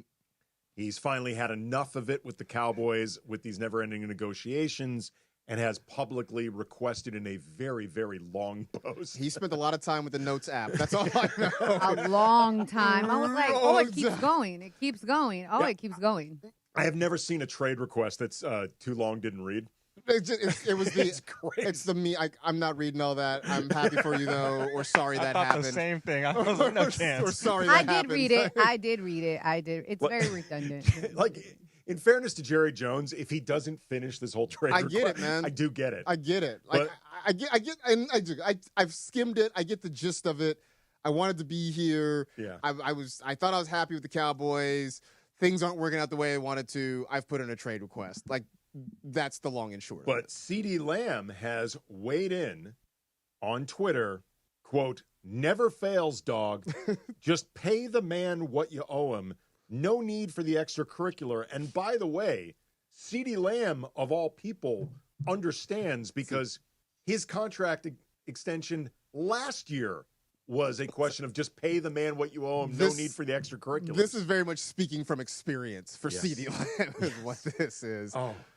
Yeah, I mean, it definitely feels like, and look, and I get it. Players stick together. I totally understand that. But it also just feels like people in the organization, that on the player side at least, I think they're just sort of at the end of their rope with a lot of this, right? Watching this team try to build something and seeing management just string some of the key players along. Because the Cowboys, I don't know if they're a playoff team this year. I think they're a borderline playoff team at best. Without Micah Parsons, I think they can forget about it. And so, I think it's CeeDee Lamb speaking out, just saying, hey, look, we need him here if we are going to be competitive. And just understanding where he was at this time last year, that I can sense the exasperation for CeeDee Lamb. There's always drama with the Cowboys, and that's exactly how Jerry Jones wants it. Like, it would be so easy not to have the drama. Yeah. But then Jerry Jones would be bored, and he wouldn't have people talking about him, and he can't have that. LeBron is often accused of wanting people to talk about him. Yes. That's I think that's fair. That has come up. I think that's fair. It has been lobbied at LeBron now and then. And yesterday was another example of it. LeBron is often known for posting photos of himself working out. Mm-hmm. He may be the inventor of the Rise and Grind video. He's certainly If not, he's CEO of that of that company. He bought stock in Rise and Grind. But he posted a picture of himself working out, and there was a caption. I'm looking for the caption underneath where he said, "Say whatever you want, but you damn sure won't be able to say I didn't put in the work," and crown emoji, and we'll see what happens, yada, yada, yada. But as LeBron is working out, people notice that behind him, there is a Clippers logo and Clippers signage, which got people speculating, is this LeBron trying to signal unhappiness with the Lakers and maybe wanting another move? And, is he, after working out in Cleveland and getting people speculating, would he try to get traded to Cleveland? Is this him making a move for the Clippers? Everyone can slow down. Like, this is one of the rare times where really there's nothing to see here. For those unaware, Clutch has essentially taken over the old Clippers facility. And the old Clippers facility, I believe in Playa, is now essentially the unofficial, maybe if I don't know if they bought it, but the unofficial Clutch headquarters, Clutch workout space. Apparently, they have not remodeled They just haven't redecorated. You know, they left the old paint job up, and they haven't. They have enough money to do it. I mean, let's go. Oh, sure. I don't think it's about money. I think it's just, we haven't gotten around to we it. just haven't gotten to it yet. That's all. This is one of those pardon the Clippers dust or pardon Clutch's dust, but there really, I don't think this is LeBron passive-aggressively trying to send a message to anybody. Other than maybe to Kendrick Perkins, I think there's people speculating this was a message to Kendrick Perkins, who had said that LeBron was looking at Luka, skinny Luka, and feeling like a need to show that he's working out or whatever. And LeBron's like, dude, I always work out. It's like, if there's one guy you don't have to worry about staying in shape, it's LeBron James. I remember LeBron's first season with the Lakers. That was like really the first time he dealt with a major injury. He had that groin strain that kept him out for a while. And I happened to go to the practice that was the first one LeBron participated in since the groin injury. And as we were waiting for practice to wrap, we often watch the public part of it. And LeBron was working out, as he often does, shirtless. And this was like 2 months after LeBron had been injured and presumably not able to work out as hard as he normally does, and with a lower extremity injury, which really limits what you can do. And the dude was chiseled. I was like, this is LeBron. Like, this is the closest LeBron will ever be. Out of shape Yeah, LeBron. this is LeBron with dad bod. Like, this is LeBron letting himself go. He looks amazing. But, like, let's be honest. If LeBron was really trying to send a message to the Lakers or to Laker fans or create the threat of leaving, respectfully, you don't involve the Clippers. That's not how you frighten anybody.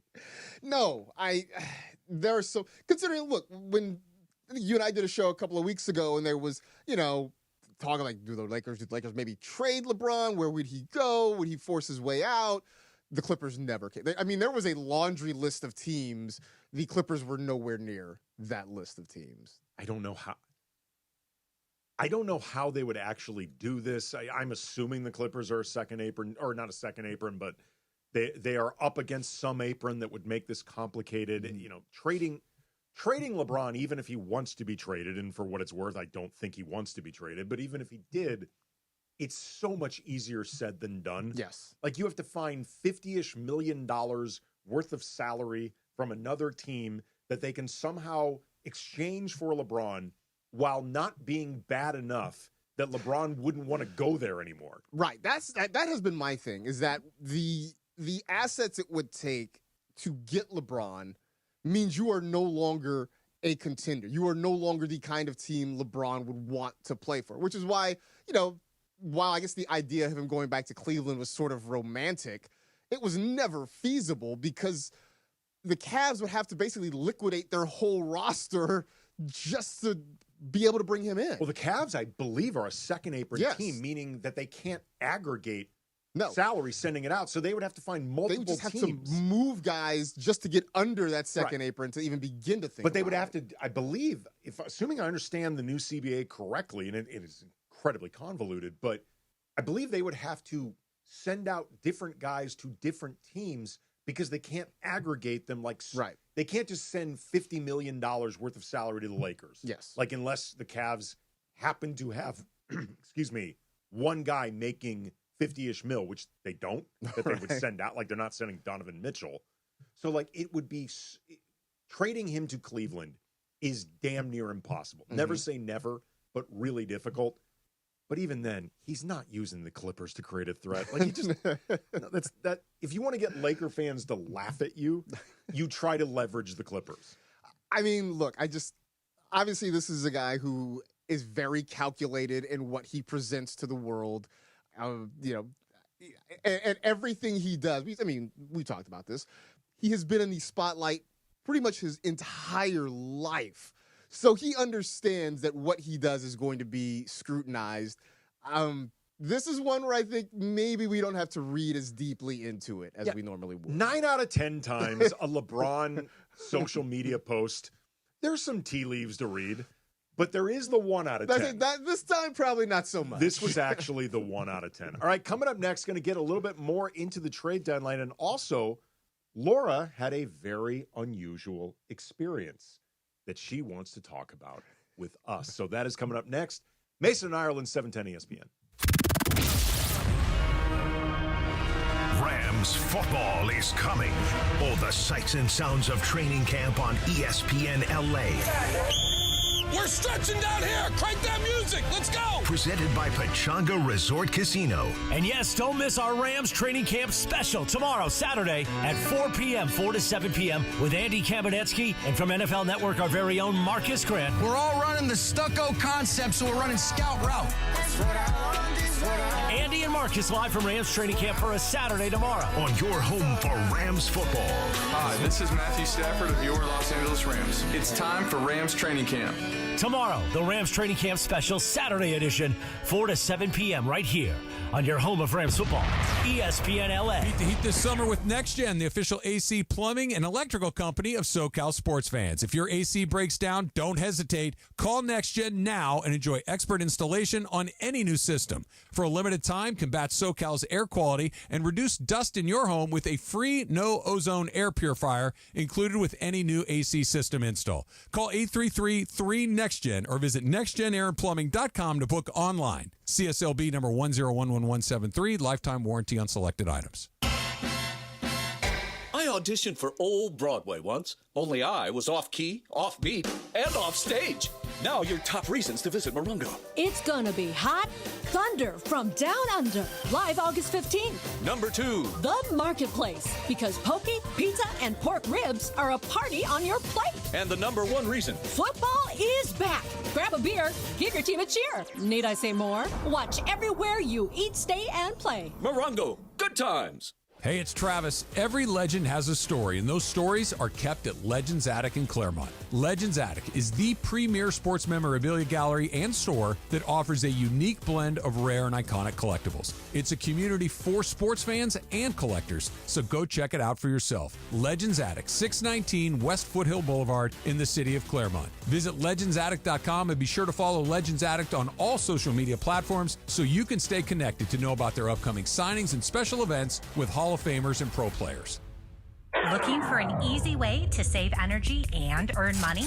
With Clean Power Alliance's Power Response Home program, you can do both. Simply reduce your electricity use with small actions, such as unplugging appliances or air drying laundry during times of high energy demand. You could earn $20 just for signing up. Power Response. Great for your wallet and for the planet. Get paid to power down today at cleanpoweralliance.org/home. Actual price will depend on product and subscription plan. Featured products are compounded drug products, which the FDA does not approve or verify for safety, effectiveness, or quality. Prescription products require an online consultation with a healthcare provider who will determine if appropriate. See website for details, restrictions, and important safety information. Want a boost in and out of the bedroom? Hims has you covered. Introducing a new 2-in-1 approach to level up your game. Tadalafil for better bedroom performance and zinc for testosterone support. Put it all together and you've got what you need to turn things all the way up. Getting started is simple. Just go to hims.com/joy to start your free online visit. Through Hims, you can access ED treatments including pills, chews, and more. 100% online.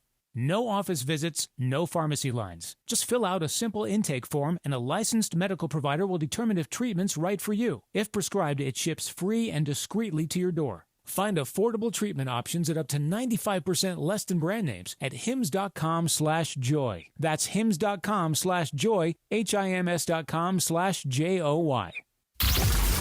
Hi, this is Matthew Stafford of your Los Angeles Rams. This is Mason and Ireland on your home of Rams football, 710 ESPN.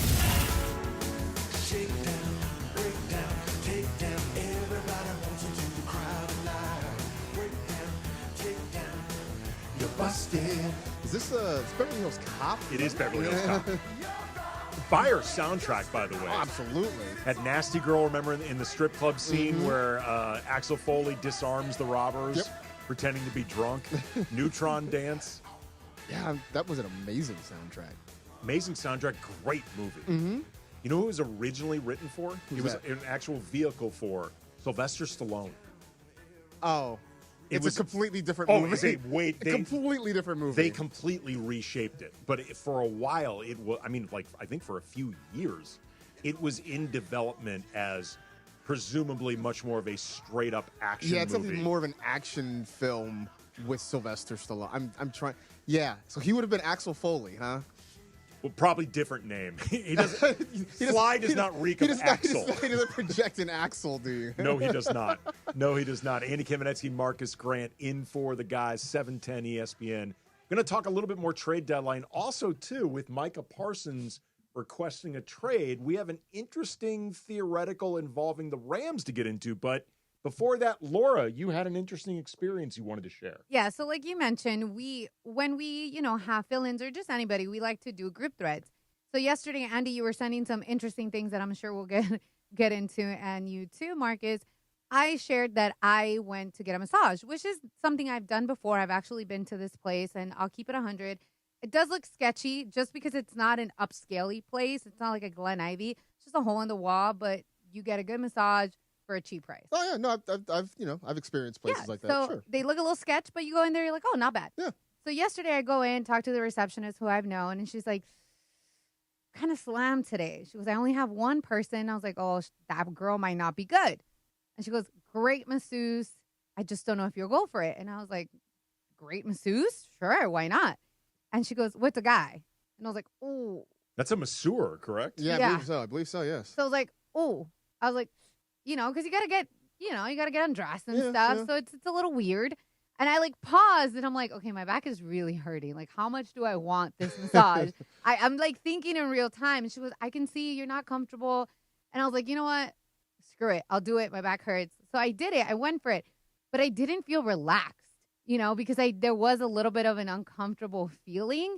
So it just kind of got me thinking, like, is there like a weird or funny experience that you guys have had trying something new? Because even though the massage wasn't new, the person giving it's never been like a guy that I paid. Sounds weird, actually. Did you leave the money on the nightstand? No, I left it on the counter, but but it was cash, but it just felt weird, I was like, I don't know, maybe single me would have thought different. I don't know. Well, certainly the payment style, Laura, makes it sound weird. Yeah, definitely. This is one of those times where really pay by credit card. Yeah, well, I don't know. I felt a little dirty. I didn't feel relaxed. My back still hurts a little bit. I don't know. I just feel like I didn't fully get the experience I wanted. I did once have a massage from a guy, but I think it was when I was like very new to getting massages in general. So it's like I hadn't necessarily established like a protocol or felt like things are supposed to be a certain way. So like, I guess it just didn't seem out of the ordinary to me. Like now, since I've done it a few times, I really feel like that probably is the only time I've had a man massage me. But I guess at the time I just didn't. I know, like just we keep making it sound weird, right? It it's does, not weird. but It's normal. Like we should normalize. Did you leave the this. money on the nightstand, Marcus? I put it in an envelope, and it was just sort of weird. Like when I ended, but did you label it sugar? Exactly. Like, thanks. But now it's like since I've done this a few times, like I realize that I guess is not weird. Usual? Not usual, I guess. I don't know. During one of the pickleball tournaments, when they had the stretch lab for us, oh yeah, those guys were amazing, and I was reluctant to do it because I don't like massages. Like I don't generally enjoy that sort of people hovering over me, doing that sort of thing with my body. I don't like it. Mm-hmm. The stretch lab was unreal. I felt literally like a different person. It was amazing. I've seen stretch labs. Like I've been kind of curious because I walk by and I'm like, so just somebody just like stretches you, huh? Like it's awesome. Okay. We used to have them. So we used to have Stretch Lab come here, and all of us we would have to sign up to see if we would get a slot. And I would hate when I'm like, oh, I missed my slot because listen, I'm flexible, but these people would make me hurt. I'm like, the way they stretch you is great. Like I miss having them in here. And I don't know why for me, the male version of it was weird because a girl, like even you're like, oh, the girl massages me, whatever. Mm-hmm. But being a guy, it was just like, it's weird. Starts becoming the Seinfeld episode. It moved. Yeah, it's like we should normalize this, right? Like men can have careers as massage therapists too, right? We should. I'm pretty sure my stretch lab person was a guy. Mm-hmm. They did have men. He was incredible. Yeah, I mean, like really, truly amazing. My I have a physical therapist for my knee because I go to therapy, and they're mostly all guys. I've actually never seen a female physical therapist. Huh? Where I've been. Interesting. I've seen female. Oh, I'm sure they have them. I'm just saying where I've been, it's all been males. So like for that, it's all guys. For masseuse, like it's all women. So I don't know.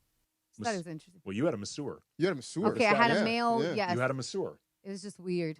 Very soft hands, though. I will say.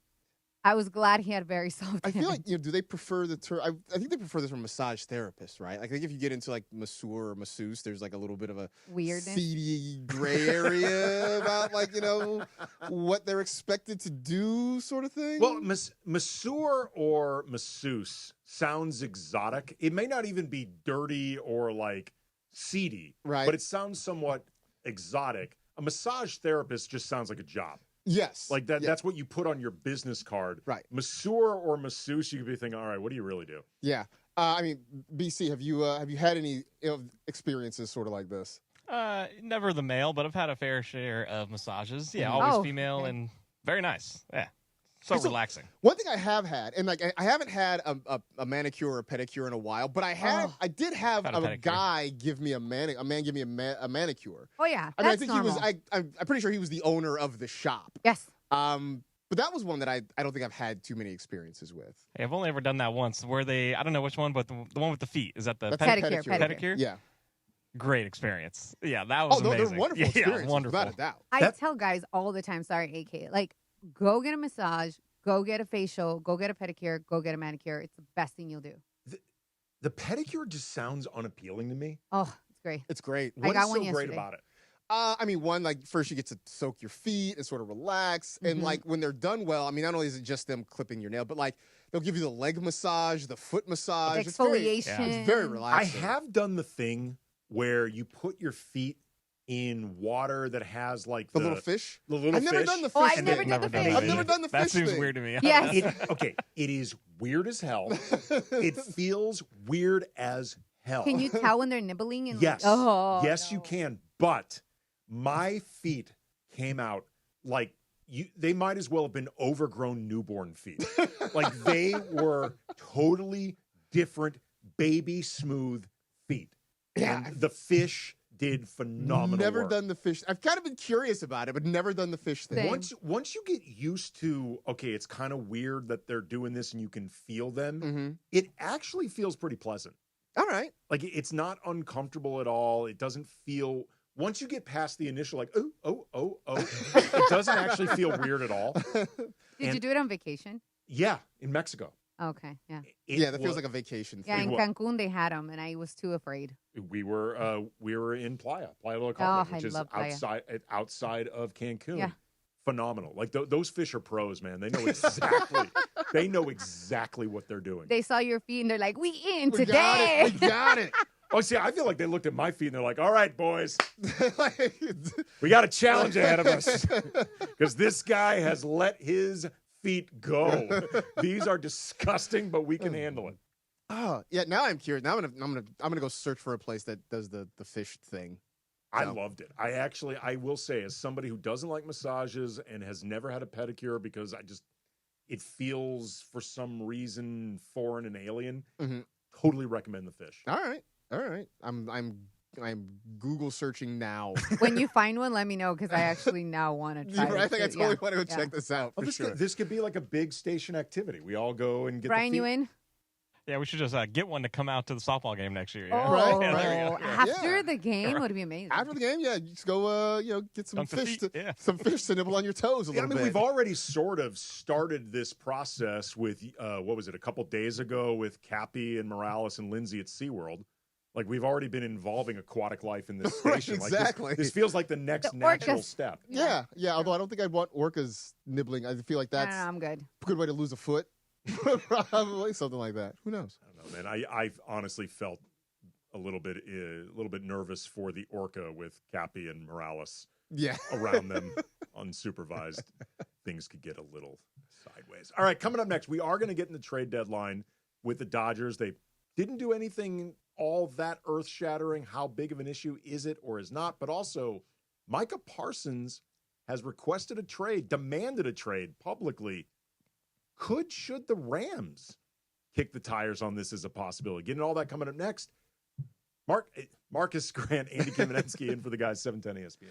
It's an LAFC ticket giveaway on 710. Call 877-710-ESPN right now for your chance to win tickets to tonight's game at BMO as the Black and Gold battle Pachuca in the League's Cup. Be caller 7 right now at 877-710-ESPN, and you will be at BMO only from 710 ESPN. Hey, it's Chris Morales. Happy Friday, Jack. Tonight, it's League's Cup Match Day 2, and LAFC faces a tough test as they take on Mexican side Pachuca at BMO Stadium. David flips it over the keeper to the back post. It bounces it in. Oh, what a goal! Don't miss a minute of the action as the Black and Gold continue their climb towards the knockout stage. David Martinez! Pre-game coverage kicks off tonight at 7 p.m. on 710 ESPN and the ESPN LA app. The Black and Gold. Play here.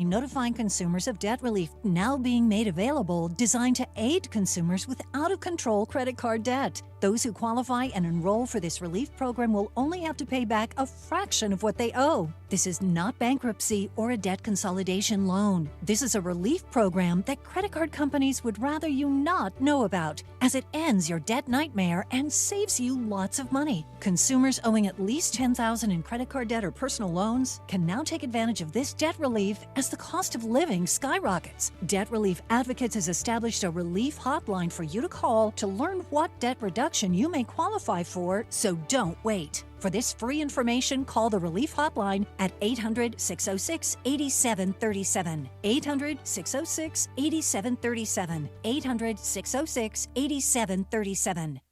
Spend your summer days at Pechanga Resort Casino, voted the best casino outside of Las Vegas by Newsweek and USA Today. Soak up the sun poolside and enjoy world-class resort amenities, including exceptional entertainment, award-winning dining, spa luxury, golf, and not to mention 24/7 gaming excitement. Head to Pechanga Resort Casino, just off I-15 in Temecula. Visit Pechanga.com or call this number, 888-PECHANGA, to book a reservation or for more info. Don't navigate the legal system alone. Hey, it's Travis. At the personal injury law offices of Joseph S. Normand, they will fight tirelessly to get you the max compensation you deserve. Joe and his team understand the emotional and financial toll that an injury can take on you and your life. Call 213-747-2000 or visit normandlegal.com. The law offices of Joseph S. Normand have helped thousands of people like you recover millions of dollars in settlements and verdicts. Visit normandlegal.com or call 213-747-2000. Your recovery is their priority. With Robinhood, not only can you trade individual stocks and ETFs, you can also seamlessly buy and sell crypto at low costs. Trade all in one place. Get started now on Robinhood. Trading crypto involves significant risk. Crypto trading is offered through an account with Robinhood Crypto LLC. Robinhood Crypto is licensed to engage in virtual currency business activity by the New York State Department of Financial Services. Crypto held through Robinhood Crypto is not FDIC insured or SIPC protected. Investing involves risk, including loss of principal. Securities trading is offered through an account with Robinhood Financial LLC, member SIPC, a registered broker-dealer. Dive into the Marvel Universe on the official Marvel Podcast. We're going behind the scenes with the creators behind Marvel Comics, the stars of the MCU, and Marvel Studios' Kevin Feige. But if you want the real answer, if we're trying to get real on this podcast, celebrate the legacy of your favorite Marvel adventures and characters. The official Marvel Podcast. I think this show's going to be a real treat. New episodes every Wednesday wherever you listen to podcasts. And it is Mason and Ireland, your Friday afternoon. Today, it's NFL Network's very own Marcas Grant, Andy Kamenetsky, Marcus and Andy. And don't forget, they'll be together Saturday and Sunday live from Rams Training Camp, 4 to 7 p.m. The Rams Training Camp special on 710 ESPN, the all-new ESPN LA app, and on YouTube at ESPN Los Angeles. We are your official home of Rams football. And as I have promised my new best friend Les Snead last week, 14-3 this season, Jack. What a fortunate moment we find ourselves in. Let's get back to Marcus and Andy. Right now, Mason and Ireland, your Friday afternoon continues on ESPN LA.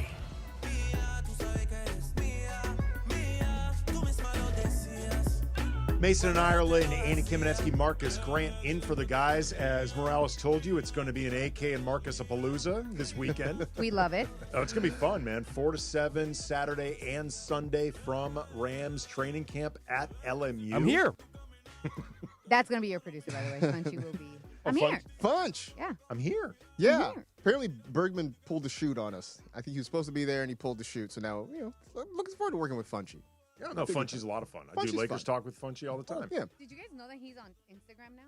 Funchy's on Instagram? Yeah. Wow. He's like, well, if I'm going to be doing Funch on the streets, I should probably, Good call. Yeah. So Funchy's going to outgrow all of us, man. He's going to blow up and get rid of us. Exactly. Cut the dead weight that is 7'10". For? Exactly. Funchy's a star in his own right. He doesn't need us. All right, so the Dodgers didn't do much of note at the trade deadline. They're bringing in reliever Brock Stewart, outfielder Alex Call, but they were pretty quiet, especially compared to the rest of the National League competition, top of it. They were pretty quiet. A, Marcus, do you think it's an issue? And B, because you are, of course, the co-host of the Blue Review. Since the Dodgers basically stood pat, who do you think matters most moving forward in order to justify their decision to stand pat? So yeah, it was I think disappointing for a lot of us that they didn't do something bigger at the deadline. But Andrew Friedman was very upfront about not wanting to overpay, especially for bullpen help, because look, you get a bullpen guy who's good this year, next year it can go sideways. You just don't really want to give up prospects for that. Also, I really thought they were going to make a move for Stephen Kwan from the Cleveland Guardians, but turns out the Guardians were just asking way too much. The Padres were also in on him. They backed out because the asking price was too high. And they were spending like crazy. I mean, they basically unloaded the farm system to go out and bring in guys like Mason Miller, Ryan O'Hearn. I mean, they have loaded up to try and chase down the Dodgers. I think for the Dodgers, the guy or guys that are going to be most critical, honestly, it's going to be guys in the starting rotation, first of all. Blake Snell comes back. We will see him, I believe, tomorrow night against the Tampa Bay Rays, or tomorrow, I guess, afternoon or something like that against the Tampa Bay Rays. Guys like that, seeing Shohei get stretched out beyond 3 or 4 innings. I think having Tyler Glass now continue to pitch well, because so much of the concern this year was that the bullpen was overworked, and a lot of it was because the starting pitching was not giving you enough length. So if you have, say, 6 starters, right, when you look at Yamamoto, Glass now, Snell, Ohtani, Kershaw, and then, I don't know, some combination of Emmett Sheehan, whoever else it may be, if those guys can give you length, that shortens the game for you. And then when you get Trinan back up to full strength, when you get Michael Kopech and Brusdar Graterol and Tanner Scott back, then this pitching staff looks a lot more like what you anticipated. I know people are worried about Mookie Betts. I think he's starting to come back around. Freddie Freeman's bat's starting to come back to life. So I think the offense will be there, but it's just a matter of whether or not you can line up your arms for October. That's going to make the difference in how far this team goes. You know how many innings Blake Snell has thrown this season? Like 6 or something? It's not many. No, 9. All right. He's thrown 9 innings this season. Yeah, he made 2 starts, right? And that was it. To your point about the bullpen being taxed and the staff not being who they're supposed to be, Blake Snell was one of the, forget for the Dodgers, he was one of the big acquisitions in baseball last offseason. Yeah. He's thrown 9 innings. That's it. Like Ohtani, as exciting as it is to see Ohtani on the mound, and like you said, they're starting to stretch him out, for the time being, those are essentially high-profile bullpen games, which, while, again, it's great to have Ohtani as a possibility and looking like he can be a really great pitcher, for now, it is essentially the equivalent of the same situation that continues to stress the bullpen.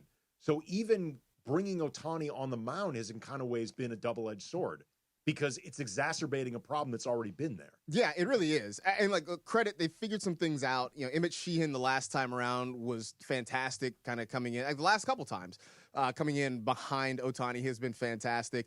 I will say that for a moment, everybody's worst fears seemed to be in play. Ohtani left the mound after his last start, which turned out to just be a cramp. So everybody can sort of exhale. I think he went to the clubhouse. Hip cramps, I believe. Yeah, he went to the clubhouse. He got some fluids. He actually came to the plate and hit the very next inning, so we could all exhale. But I think there was a moment when he's walking off with the trainer when every Dodger fan nearly passed out. But you're right. Yeah, right now with Ohtani, you hope he gets you those 4 innings, but you know that the bullpen's got to finish off the rest of the way. So in the time being, you need Yamamoto, Glasnow, Kershaw. I think at this point he's sort of is capped out at 5, maybe 6 innings. But you need those guys to give you what they can so that you can minimize what you're using out of the pen. Do you think Kershaw's gonna be in the playoff rotation? My part of me feels like no, but part of me also feels like they're going to give him a playoff start. Because the reason I ask this is, it's interesting just in trying to figure out what the playoff rotation is going to be, but also, too, like, I feel like Kershaw wanted to come back this season in part because last year he was not able to participate in the World Series. Yeah. And I think he would love, and I wouldn't blame him, to have the opportunity for a storybook ending. You're part of a World Series run, and then you can retire. Because we know he's close to it by definition. Yeah. If he's not part of the playoff rotation, despite actually pitching pretty well this year, I wonder if that could force him to retire just because it might seem like the thing that I want just isn't possible. Because if he's not going to be a starter, he doesn't throw hard enough at this point to be a reliever. They're not going to bring him out of the pen. It's going to be either he's a starter or nothing. That I think is the reality for Clayton Kershaw at this point.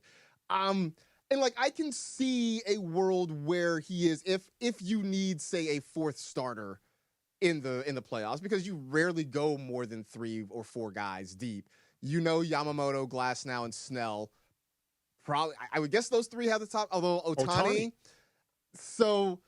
Yeah, it's definitely a numbers game. That's what I'm wondering, because like, what becomes Kershaw? I keep going Glasnow and Kershaw and turning him into Kershaw, but Kershaw's like his purpose moving forward with this team. Like, what is his role in the playoffs? Because for someone like him, he's not doing this for the regular season. No. He wants to be a part of a playoff and hopefully a World Series run. If he's not in the rotation now, pitching as well as he had, like. You cannot expect him to realistically pitch better than this at his age. Yeah, no, I mean, I think this has been best case scenario, right? And so, like, I don't know if they decide, do they do an opener situation where they use Kershaw for 4 and then, like he makes two turns through the batting order and then they bring somebody else in? I'm not sure. And I think that is going to be the question that Dave Roberts, Andrew Friedman, that they're going to have to wrestle with between now and the end of September, because it's a good problem to have, right? You have too many arms for not enough slots at this point, but they do have to solve that problem. Well, you know what it is? It's a great problem maybe for the Dodgers. It's actually a pretty terrible problem for Kershaw, because it really turns into like, no, seriously, what am I doing What am I doing here? Yeah. Like, because if pitching at this level doesn't put Kershaw in a playoff rotation, then really, what is he doing here? Yeah. Like I don't even mean from the Dodgers' perspective. I mean from his perspective. Yeah. I mean, it's a numbers game, because you do have guys that you brought in specifically for this reason, right? And in some ways it's like the LeBron coming back year after year and the Lakers trying to figure out, okay, so like what is our future moving forward? Yep. With Kershaw, it's been a series of 1-year deals where at the end of the season he reevaluates whether he wants to come back. I think this year, for at least the fan perspective, it was, hey, we just want to see you get to 3,000 career strikeouts. Now we've since gone past that, and now the question is, okay, so now what? Now where do we go? And I don't think there's an easy answer yet. Yeah, the thought of this just kind of hit me when we were talking about this, like in real time. What does happen if Kershaw, for whatever reason, is not in the rotation? Because I imagine from his perspective, it's like, dude, Why am I here? No, really. Why am I here? Why am I here? Like, this serves no purpose. For at least for his purposes, it serves no purpose. All right, we are going to, at around 2:15, talk a little bit of Micah Parsons and the Rams. Is that a good idea? But I'm really excited. I have not played Fast Track in 3 years? Really? I don't remember the last time. I don't remember the last time, because Fast Track was recently reintroduced. Yes. That I have actually participated. I don't think I've ever played. Are Fast you guys Track. ready for your Fast Track? I'm really excited. What do you guys have for us? No. It hasn't been that long that I haven't played it, Laura. I know you've got the actual questions.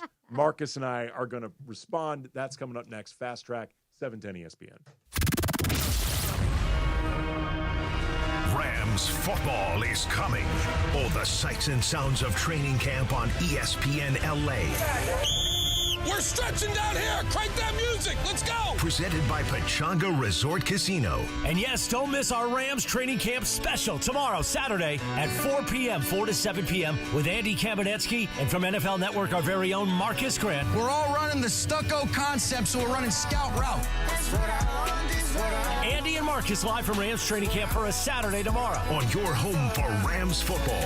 Hi, this is Matthew Stafford of your Los Angeles Rams. It's time for Rams training camp.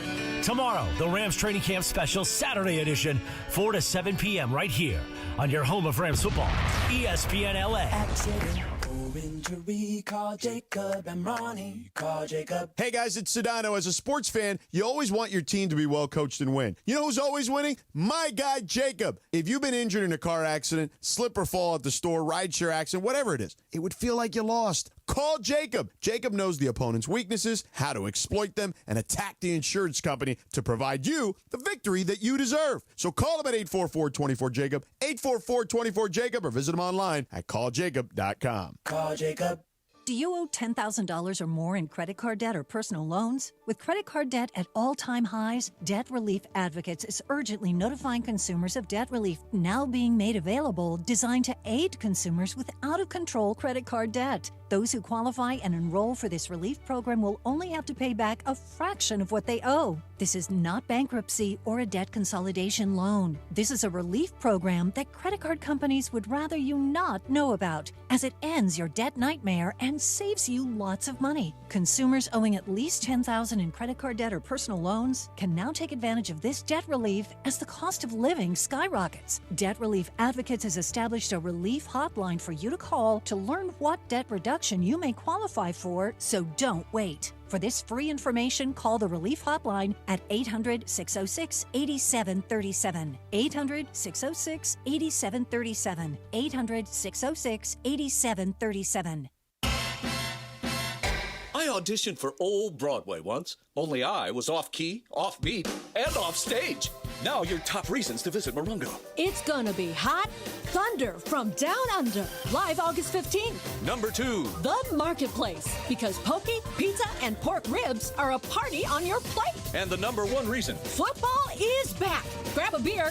Give your team a cheer. Need I say more? Watch everywhere you eat, stay, and play. Morongo. Good times. Is it time to sell your home? Maybe you want to downsize. Maybe you want to move. Or maybe you inherited a home that you just don't want to hang on to. Whatever your reasons to sell, call Seller's Advantage. Seller's Advantage has been buying homes for decades. Their seller reviews speak for themselves. They're just people who buy from people, and they'll provide you a custom solution that works for your needs. They offer and will buy with cash, and they close in days. The great part is you don't have to worry about spending any money on repairs, preparing your home to be shown, or having people come in and out. And there are no agents, just a great offer and an easy experience that will give you the peace of mind so that you can walk away happy. So if it's time to sell your home, call Seller's Advantage for a free, no-obligation offer today. 888-390-AS-IS, 888-390-AS-IS, 888-390-2747, or visit sellersadvantage.com. DRE number 01961658.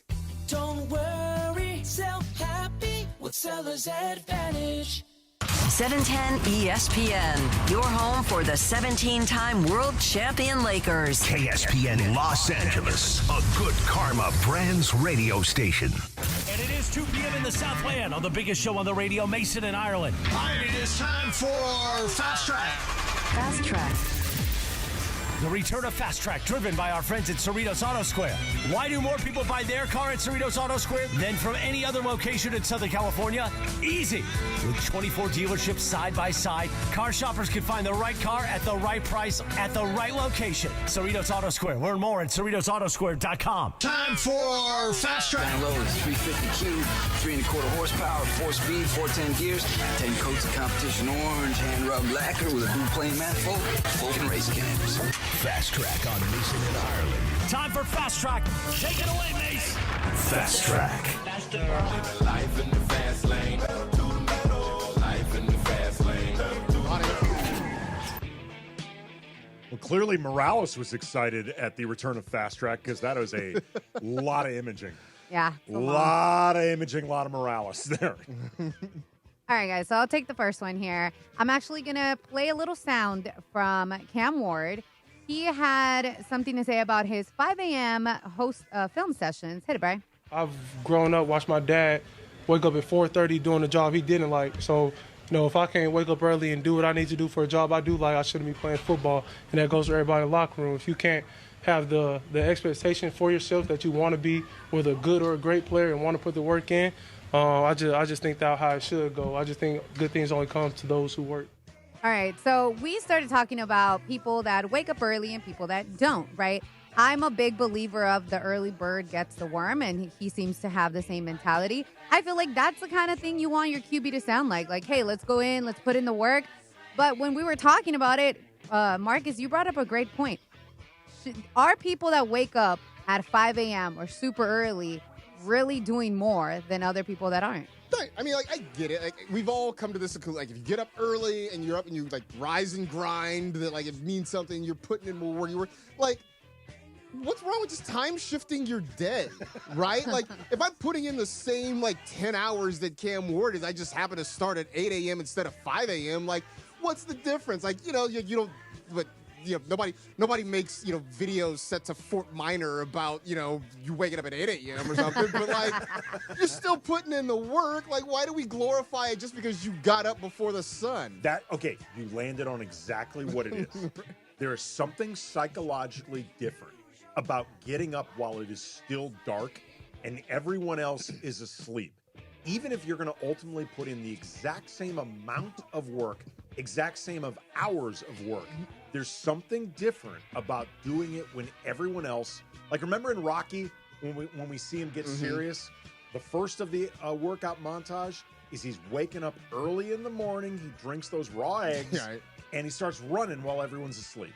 There's something different for whatever reason about doing it while the rest of the world is sleeping, even if they're going to wake up and work just as hard as you eventually. Yeah, I don't know. It just feels like we've tricked ourselves into this. And I think there are some people who genuinely, that is their best time, right? That they get up early and they do their best work and they're done for the day. For some people, I think it's just eyewash. You're just out here trying to, create a narrative for yourself. Oh, well, particularly if you are posting it on Insta or whatever. Yes, right. If you are making sure everybody knows that you're up at 4:30, and so it's clear, I don't think Cam Ward's father was doing this. But just in general, if you are getting up at 4:30, 5:30, and making sure the world knows, then it is performative rising. Yeah, sure. Fast Track. All right, so as we know, the NFL is officially back. I've seen enough. The Chargers should be Super Bowl favorites now. Okay. Come on now. It's Trey Lance for MVP. Right. I'm right there with you. But so they kicked it off yesterday with the Hall of Fame game. So this weekend, tomorrow, is going to be the Hall of Fame induction, all these speeches. And it kind of got me thinking, I think it was last week when the MLB had theirs. And I was surprised I actually was watching the whole thing. And when the speeches came on, it caught me, oh, I was actually paying attention. They were very good, very well done. Do you guys like listening to these Hall of Fame speeches from these guys that, their whole career, their whole life they've wanted to be in? Is that something you seek out, and will you watch that this Saturday? Or if it's, a viral clip, that's the only way you'll see it? I don't seek it out, but I have gotten caught up in it. I think generally speaking, these moments for guys getting into whatever Hall of Fame sport, you can tell how much it means to them. And I think it's typically pretty awesome to watch. I really wish that all of these halls would get rid of the moratorium, the 5 years from retirement to induction. I feel like the minute you retire, you should be eligible And the reason I always go back to, I mean, I've thought this for a while, but what really cemented it for me was Kobe. Like, it would have meant so much to him to be inducted and to experience that. Like, I'm really glad he got to see his jersey get taken down, but it's like, I mean, his jersey get put up in the rafters, but like, Kobe was a no-brainer, first ballot, automatic Hall of Famer. When he retired in 2016, he should have been immediately eligible. I don't understand the waiting period. Yeah, I don't get it. It's super arbitrary. I'll be honest, I've never watched the Hall of Fame speech. Like, I think I've seen like clips of things, but I've never. Ever? I don't think I've ever watched one. Like in real time or period? Certainly not in real time. I know I never watched one in real time. But even after the fact, I don't think I've ever watched a full one. Like, I'll see the clips that sort of appear. I do think it's an amazing thing for those players, for their families, for their teammates, their close friends. I can't explain it. I've just never had the feeling or, just been drawn to watching one of them.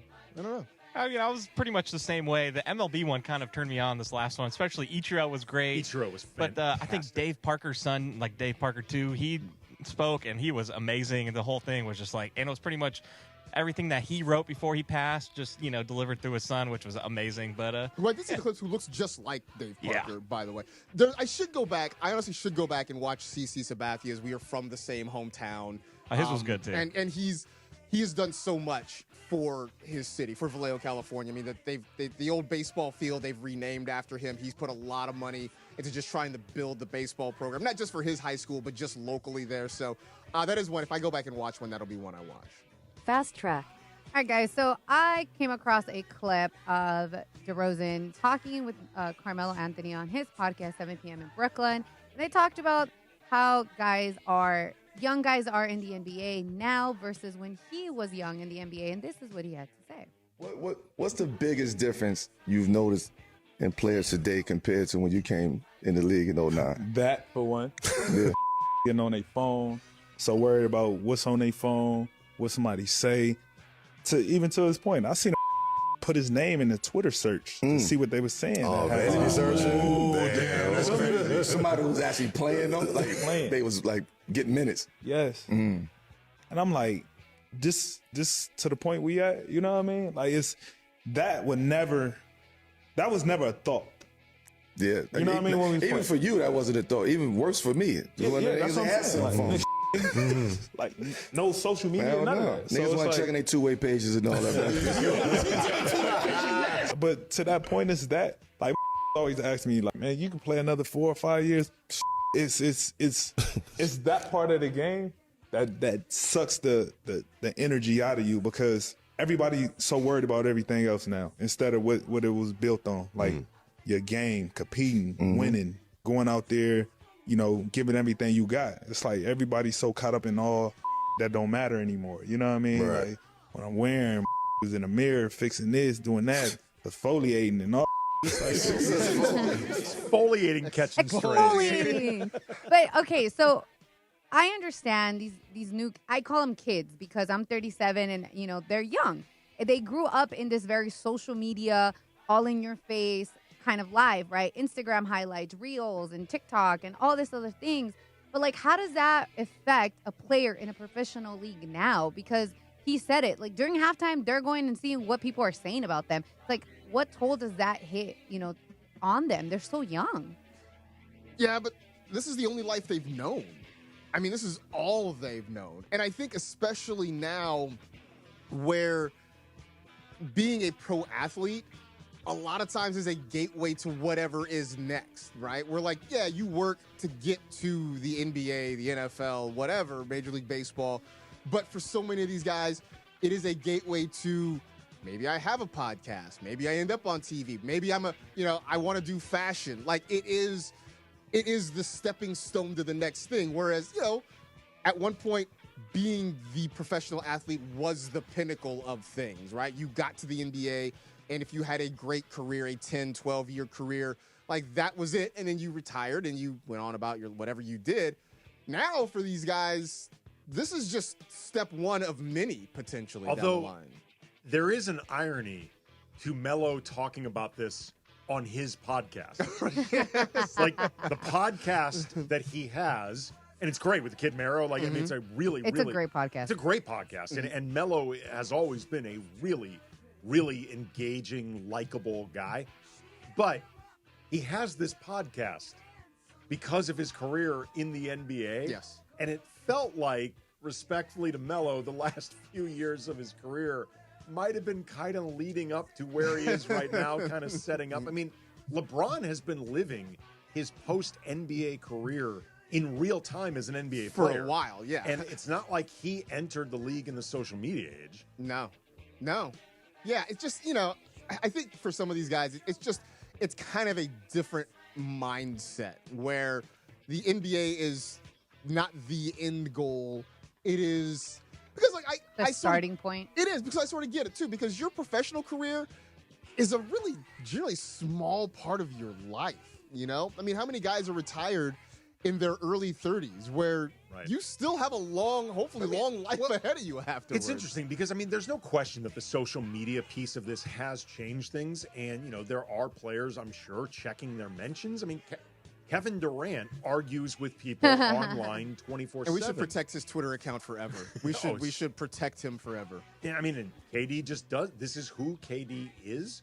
But, I remember when people used to wonder, is Shaquille O'Neal distracted because he's making rap albums and doing Kazam? And, these things have been there for a while, and older athletes always have a difficult time relating to the generation that came behind them.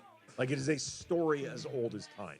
Oh, the technology just changes, and I guess the money changes, and maybe the opportunities change. Mm-hmm. But I guarantee, the Shaq generation that talks about this current generation being soft and the game is changed. I can promise you that Magic and Kareem and Bird and those guys all thought that the Shaq-Kobe generation was soft. Could you imagine Bill Russell complaining about these newfangled kids doing their TV commercials and that sort of thing? Right, but I mean, you don't think that somebody thought that Joe Namath was distracted with his furs and his stuff furs like and that? All that stuff. Yeah, 100%. I mean, it's the more opportunities these guys continually have, the more they're going to seem distracted. And I'm not even denying what Melo or DeRozan are talking about, like the idea that, I mean, clearly if you're checking your mentions at halftime, you are by definition distracted. Yes. But there's always been distractions. Yeah. Fast track. I got one more here for you guys. So on this day, 1981, MTV was officially launched. The music video channel, you should say. So a two-part here. So there's a little trivia Laura put in this question. Do you know the first music video that was played on MTV? Killed the Radio Star by the Buggles. The Buggles. Oh, there we go. You guys are on it. And my question here, though, is what do you think the glory days of MTV was? Was it the, music videos only, or was it the transition to their, reality TV, Jersey Shore, real world kind of aspect of, the channel? I think it was somewhere kind of in between, right? When, music videos, I think, obviously in the 80s were kind of a new art form. And then I think we got to a point in the late 80s, early 90s where they really did become an art form. But I think also MTV transitioned into becoming a completely cultural touchstone. I think you look back on MTV News, you look back on when they did Rock the Vote, right? And they got a generation of young people engaged in the political process, right? I mean, right about 92, right? I think I was about 15 years old. Bill Clinton was running for president. And at the time, he very much reached out to a younger generation of people. MTV was a big part of that. And so I think that, I would say late 80s, early 90s was probably peak MTV. I think that is absolutely the correct answer because they still were about the videos. Mm-hmm. They still were very much about the music and the videos. And like you said, kind of elevating that art form. But at the same time, it was the beginning of the real TRL, world. Real World. Yeah. Before that stuff eventually took over MTV. And now it's I don't even know if they show videos anymore. But I don't think they do. They show ridiculousness 23 hours a day. Right. But the early to mid 90s was that perfect touch point of videos and the real world and Beavis and Butthead and MTV News and Rock the Vote, TRL. Was Daria on there or no? Yeah, a little bit, right? because it was a spinoff of Beavis and Butthead. Yeah. Early Beavis and Butthead is so good. Still funny. It is so Still funny. Just And actually, the movie, I know the movie was late 90s. The movie crushed it. Beavis and Butthead Do America? So good. Amazing. Absolutely So good. amazing. But I think that's what it is. Late 80s, early to mid 90s, that was the perfect MTV period. Yeah. That it? Oh, I have one more. Okay. So I was Fast track. I was gonna play a sound, but I'm just gonna play read the quote. So DeMarcus Cousins talked about Jokic and almost retiring instead of signing the Supermax. He said, he'll let you know he really don't give a bleep about this bleep. Our lockers were right next to each other. He said, I think I might retire after this contract. And he continues to talk about how he really, basketball is just a thing. He's like, he's not even putting in the best of the best for him to be the best. And he goes, it would be scary if he would care more about his conditioning and everything, right? So my question was, is someone like Jokic, who is, incredible on the court, but doesn't really care that much to be that great, how much better would he be, or how much scarier for the league would he be if he would care? I honestly reject the premise. I think it is impossible to be as good as Jokic without caring. Now, I think what DeMarcus might be talking about is I don't think Jokic cares necessarily as much about the accolades or the NBA piece of basketball, but he clearly cares about basketball. You can't perform at the level that he performs without caring. I don't know if he necessarily cares about an NBA career and the way American NBA players, the way they view it. It's probably a different lens.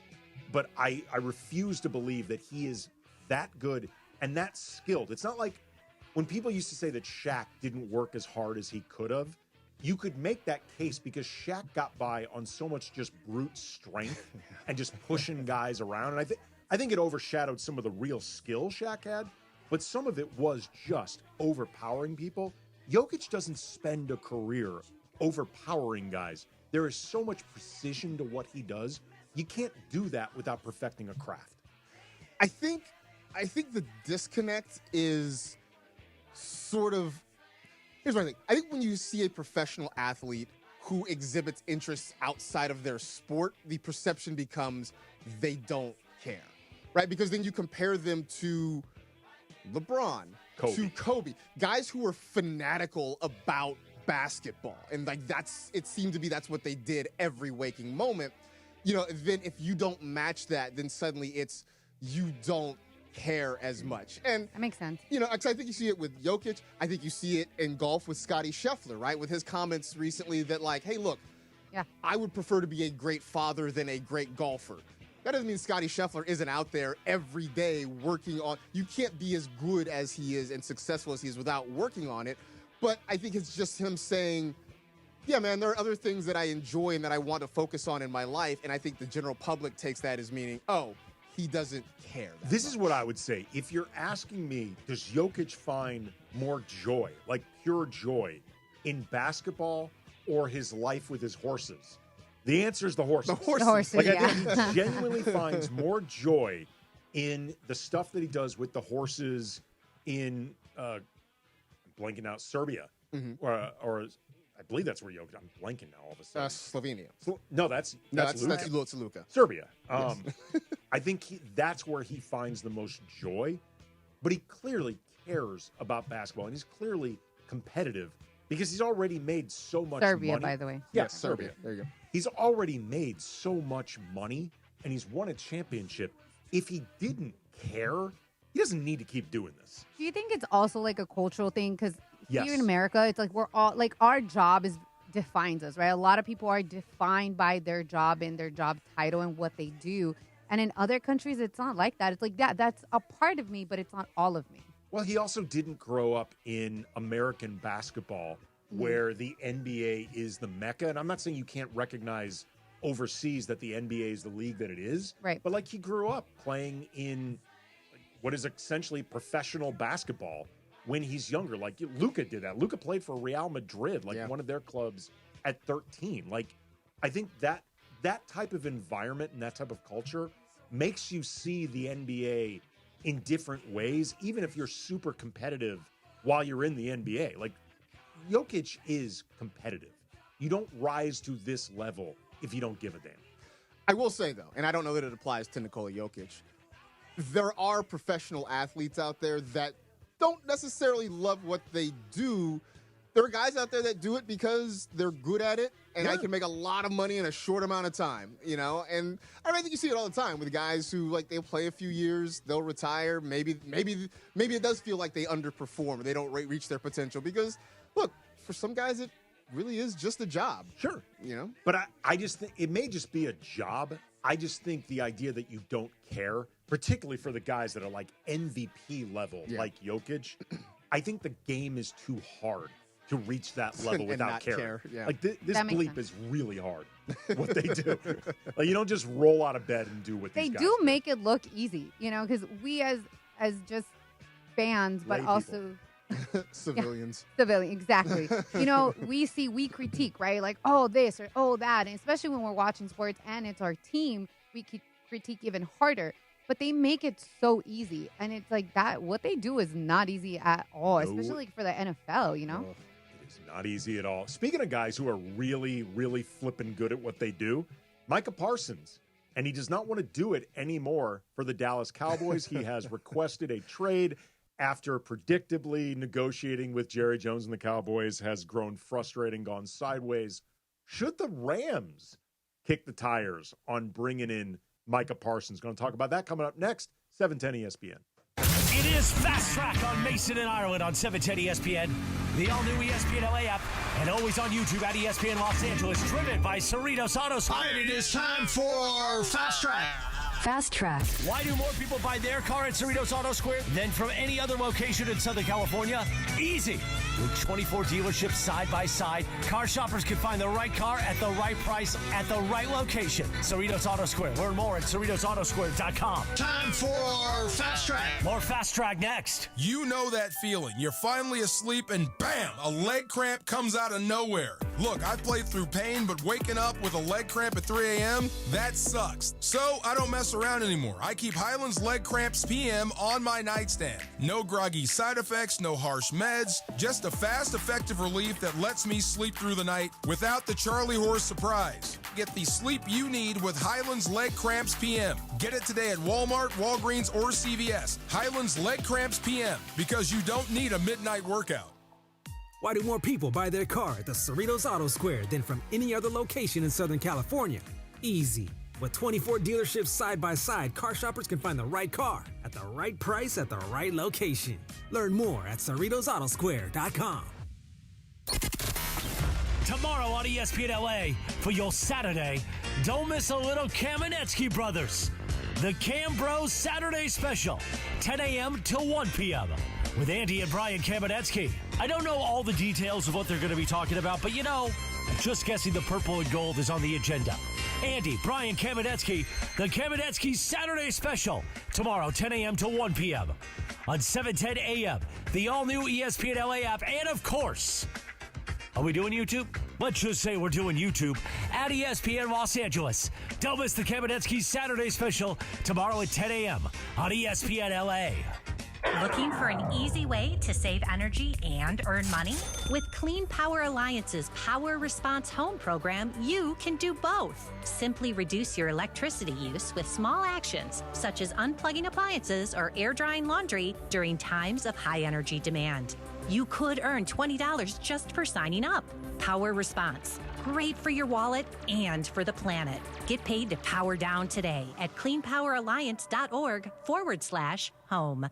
Slow drain, dips in water pressure? Call the experts at NextGen, the official AC plumbing and electrical company of SoCal sports fans. Get your stubborn drain working again with NextGen's expert drain clearing for just $88. Call 833-3NEXTGen or visit nextgenairandplumbing.com. CSOB number 1011173.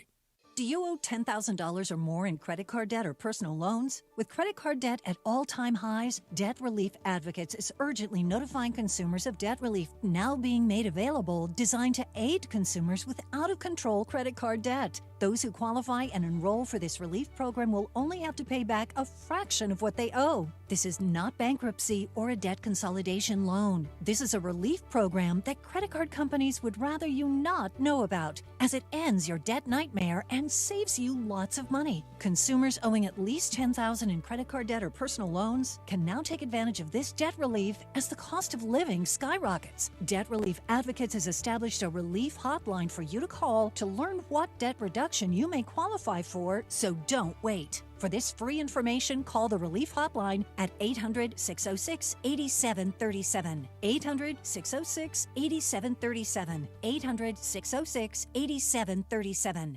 Fast Track. And it is Fast Track on 710 ESPN. Mason and Ireland on the all-new ESPN LA app, 7:10 a.m. and always on YouTube at ESPN Los Angeles. Fast Track now back in the 2 p.m. hour on Mason and Ireland, driven by Cerritos Auto Square. Why do more people buy their car at Cerritos Auto Square than from any other location in Southern California? Easy.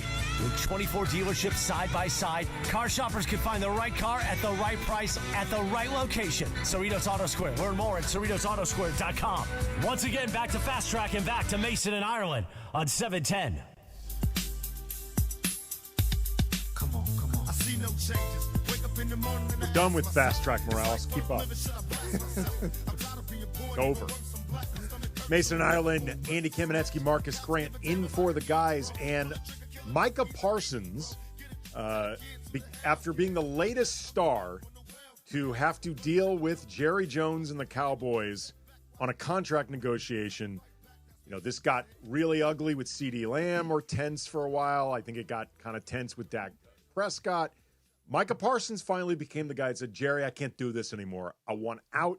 He took to social media and, as you said, really hit the Notes app. He's just spent a lot of time together, him and the Notes app. It's a 2-screen grab Notes app thing. It is long.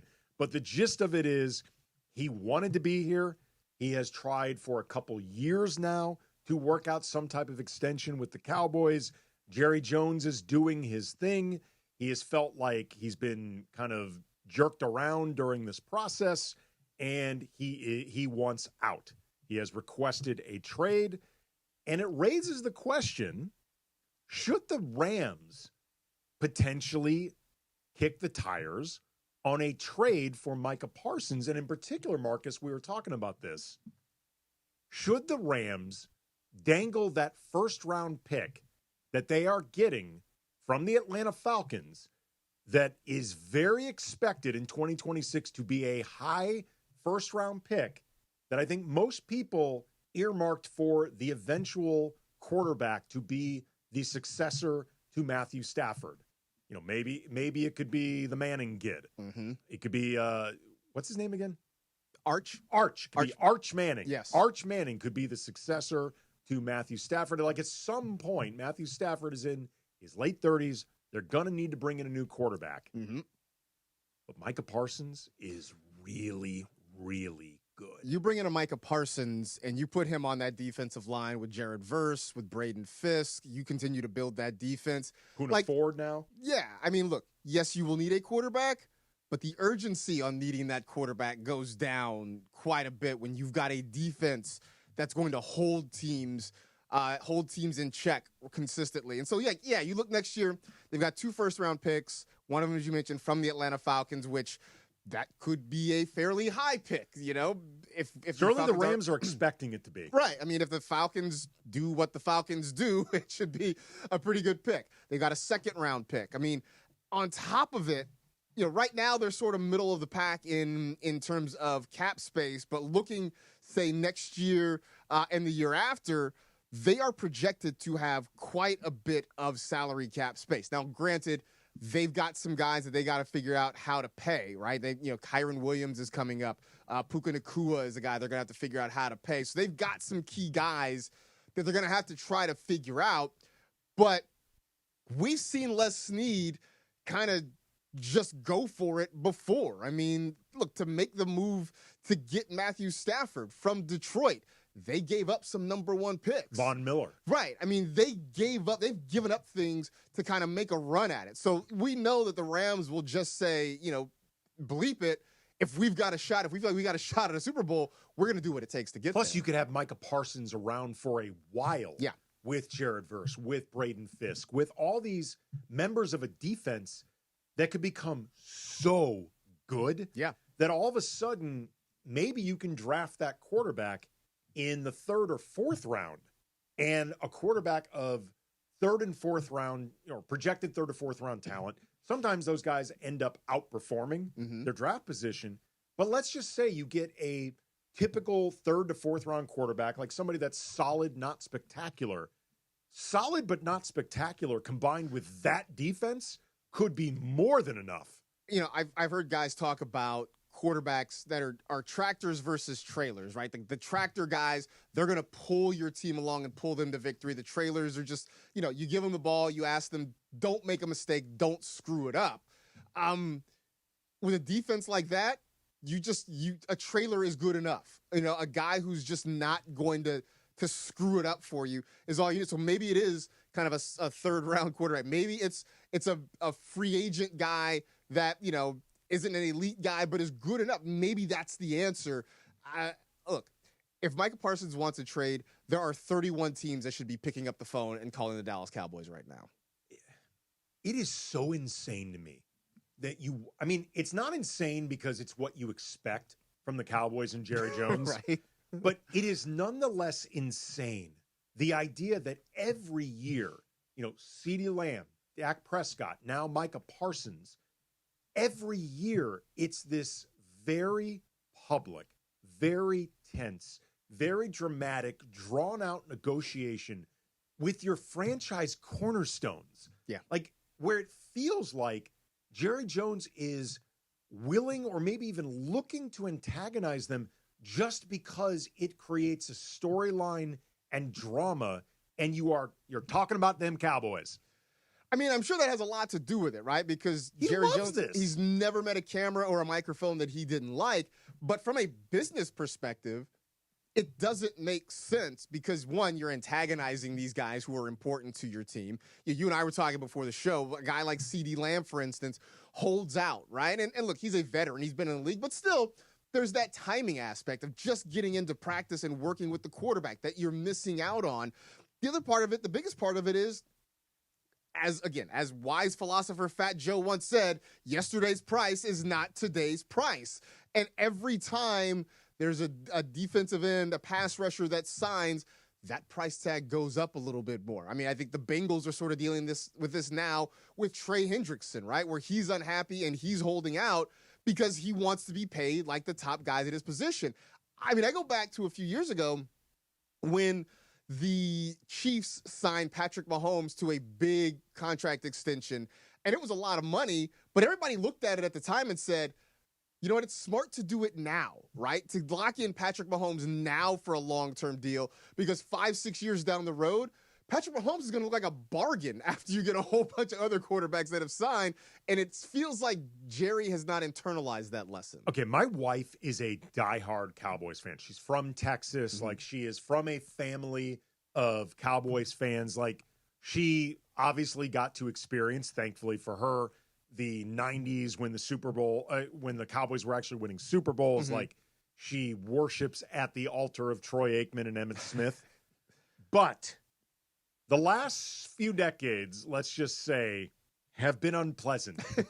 Unpleasant experience for my wife. So I actually asked her, do you think you could ever truly quit the Cowboys? I texted her during this show, and this was her response. It was a very long response.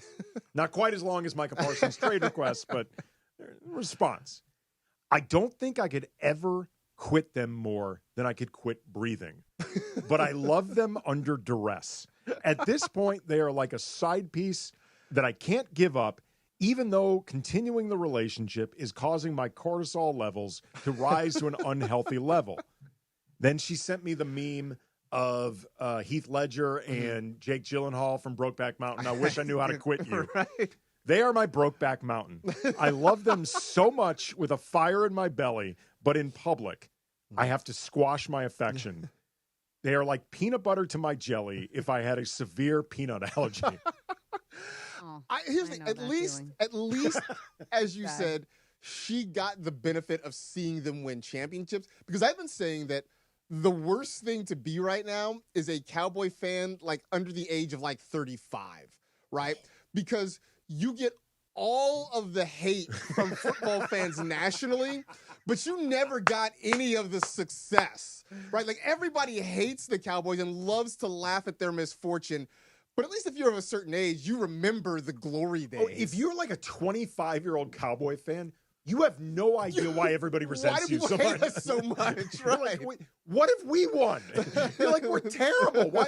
Like, we underachieve every year. Why does everyone hate us? We're not the Yankees. Right. We're not the Lakers. Yeah, you don't get it. So, like, it is the word, because you get all of the bad and you've got none of the good. I had never thought about it that way. But if you were like a 15, 20, 25-year-old Cowboys fan, or like, if you're like a little kid, right. I remember like my daughter, she's 14.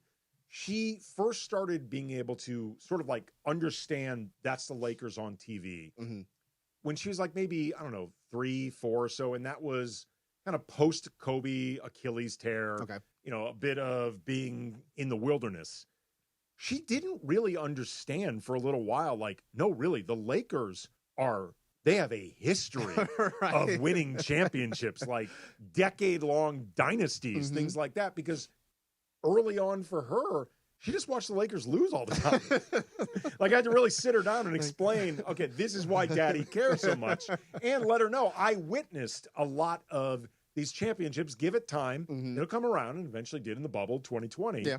And she is, I think, she's not really a Laker fan now, but I think she knows it makes Daddy happy. She's hoping that Luka's going to deliver a championship to the Lakers. He might sign an extension this weekend. Could be.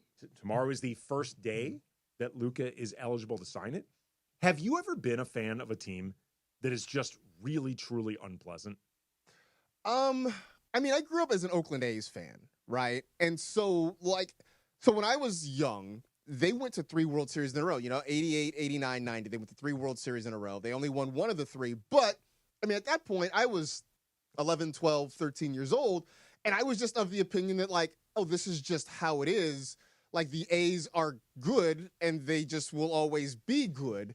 And then I got a few years older, and I watched as every year, every time we got excited about a prospect as a kid, he would get traded off or they wouldn't re-sign him. And the joke became, by the time I was in high school, was like, this guy's really going to look good in Yankee pinstripes one day.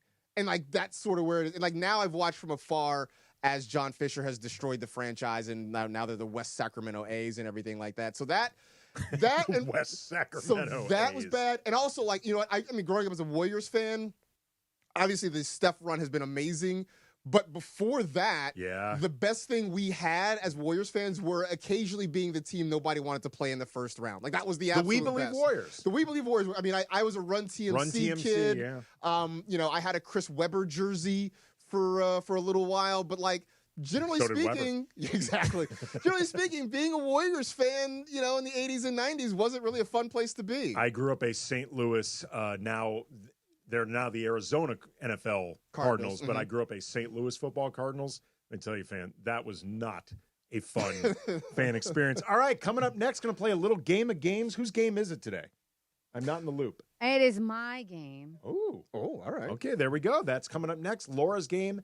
Andy Kamenetsky, Marcus Grant, Mason Ireland, 710 ESPN. Hey, listen up, soccer fans. San Antonio Cardinale Wine and ESPN LA want to send you and a guest to the final match of the season. It's the Soccer Dream Ticket. Enter for your chance to win now at soccerdreamticket.com. That's soccerdreamticket.com. Brought to you by San Antonio Cardinale, the perfect game day wine. Thinking about selling your home? Seller's Advantage makes it easy. No agents, commissions, open houses, or costly repairs. They'll give you a fair cash offer with no surprises. One seller said, and I quote, "Seller's Advantage was faster, easier, and more rewarding than listing my house. The offer matched my expectations, and the process was stress-free." Call 888-390-AS-IS or visit sellersadvantage.com for your free cash offer. DRE number 01961658. Don't worry, sell happy with Seller's Advantage. The Shoresy Fall Classic returns. Join the cast of the hit TV show Shoresy as they take on NHL alumni from the Los Angeles Kings. December 14th, 3 p.m., Crypto.com Arena. On sale now at AXS.com. Pack your summer with awe and awesome at SeaWorld San Diego. Get real close to over 9,000 animals. Be wowed at the all-new Jewels of the Sea, the Jellyfish Experience. Now open. Race at unreal speeds across over 16,000 feet of coaster track. Be amazed at the reimagined Journey to Atlantis, coming soon. Make summer spectacular with high thrill shows, concerts, and fireworks. Now through September 1st at SeaWorld. Unlimited visits plus up to $3,000 in benefits. Get an annual pass with 3 months free. Hurry, offer ends soon. Taxes, fees, blackout dates, and other restrictions may apply. Ignite your afternoons at Waba Grill's $5 happy hour with our 5-piece pork veggie dumplings and a value-sized premium one beverage drink, like our zesty dragon fruit mango lemonade. Enjoy $5 happy hour weekdays after 3 p.m. Only at Waba Grill. Hey, Joe Fortenbaugh here. Whether you're locking in your home run picks or riding with your favorite golfers this summer, ESPN Bet is your sportsbook for all the action. Go from checking stats on your favorite teams and players to placing bets in just a few taps. Plus, new customers can get $100 in bonus bets when you make your first $10 wager. Download the ESPN Bet app and sign up with the promo code JOEQ to get started today. Must be 21 plus. Gambling problem? Call 1-800-GAMBLER. Terms and conditions apply. See app for details. Offer not available in New York. You've seen the headlines, heard the debates. The three-point ball has created a monotonous rhythm to the game, and others... Has the three-pointer ruined basketball? And how did we get here? The rise of the three-point shot can be partially traced to an eccentric Kansas genius named Martin Manley, whose story didn't turn out quite the way he imagined. I decided I wanted to have one of the most organized goodbyes in history. 30 for 30 podcast presents Chasing Basketball Heaven. Available now, wherever you get your podcasts. Hi, this is Matthew Stafford of your Los Angeles Rams. This is Mason and Ireland on your home of Rams football, 710 ESPN. Rams training camp comes to an end this weekend. Tune in Saturday and Sunday, 4 to 7 p.m. for Andy Kamenetsky and Marcus Grant live from Rams training camp at LMU, AK and Marcus-a-Palooza. Don't miss your last chance to catch the open practice as the Rams get ready for the kickoff of the season. Training camp coverage on ESPN LA, presented by Pechanga Resort Casino. Play your perfect combination at Pechanga Resort Casino, exclusive California gaming and casino partner of the Los Angeles Rams. You just alerted me, Marcus, to a Twitter beef involving a former baseball player and ESPN's own Jeff Passan. Yeah, Jeff Passan. Oh, really? This just got sent to me. He tweeted about the Pirates and Yankees trade, the Yankees getting David Bednar from the Pirates, and mentioned that there is a prospect that was involved in the trade who's being considered a very good centerpiece. He's 19. He's coming up through the minor leagues. Doug Minkiewicz, former major leaguer, responded saying... Kind of known as a red ass, yes? Yeah, a little bit, yeah. Said, what a time to be alive when a non-baseball person writes excellent swing decisions for a guy hitting 209 in A-ball and is a career 241 hitter.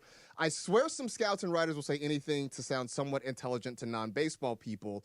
At which point, Jeff Passan proceeds to just annihilate him in a couple of different tweets.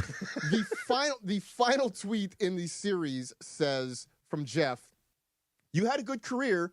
You were a good ball player. You did things I never could. That doesn't give you license to say stupid things. I don't know a lot, so I ask people who do. You think you know a lot, and those who actually do laugh at you." Wow. Wow. Jeff Passan killed a guy, y'all. Boom, boom. Reporting a murder.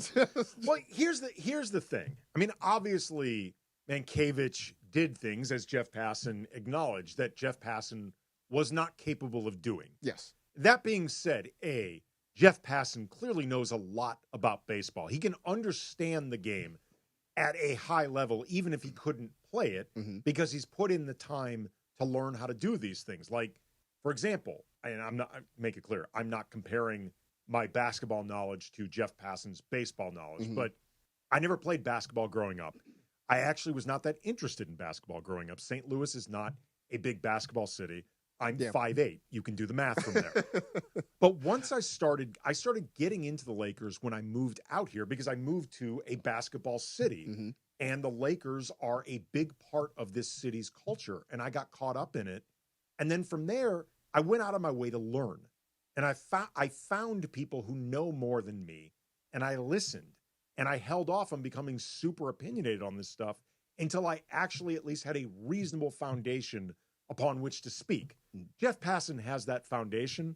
Also, too, respectfully to Doug Mankiewicz, I'm going to go out on a limb and say this prospect that you're poo-pooing, you have no idea who he is. No idea who he is. And I think the bigger part that Jeff was pointing out was that, yes, the batting average maybe doesn't blow you away, but also the game has evolved so that that is not the be-all, end-all for determining a prospect's upside and talent. And for Doug Minkiewicz and maybe a lot of those, traditionalists who hold on to those things, it's time to kind of get your head out of the mud and look at new things. Do you have any idea if the guy can field at all? You don't know who it is. You have no idea about who he is, but the opinion of the numerous scouts who have watched him suggests this is a prospect who does have a future in the game.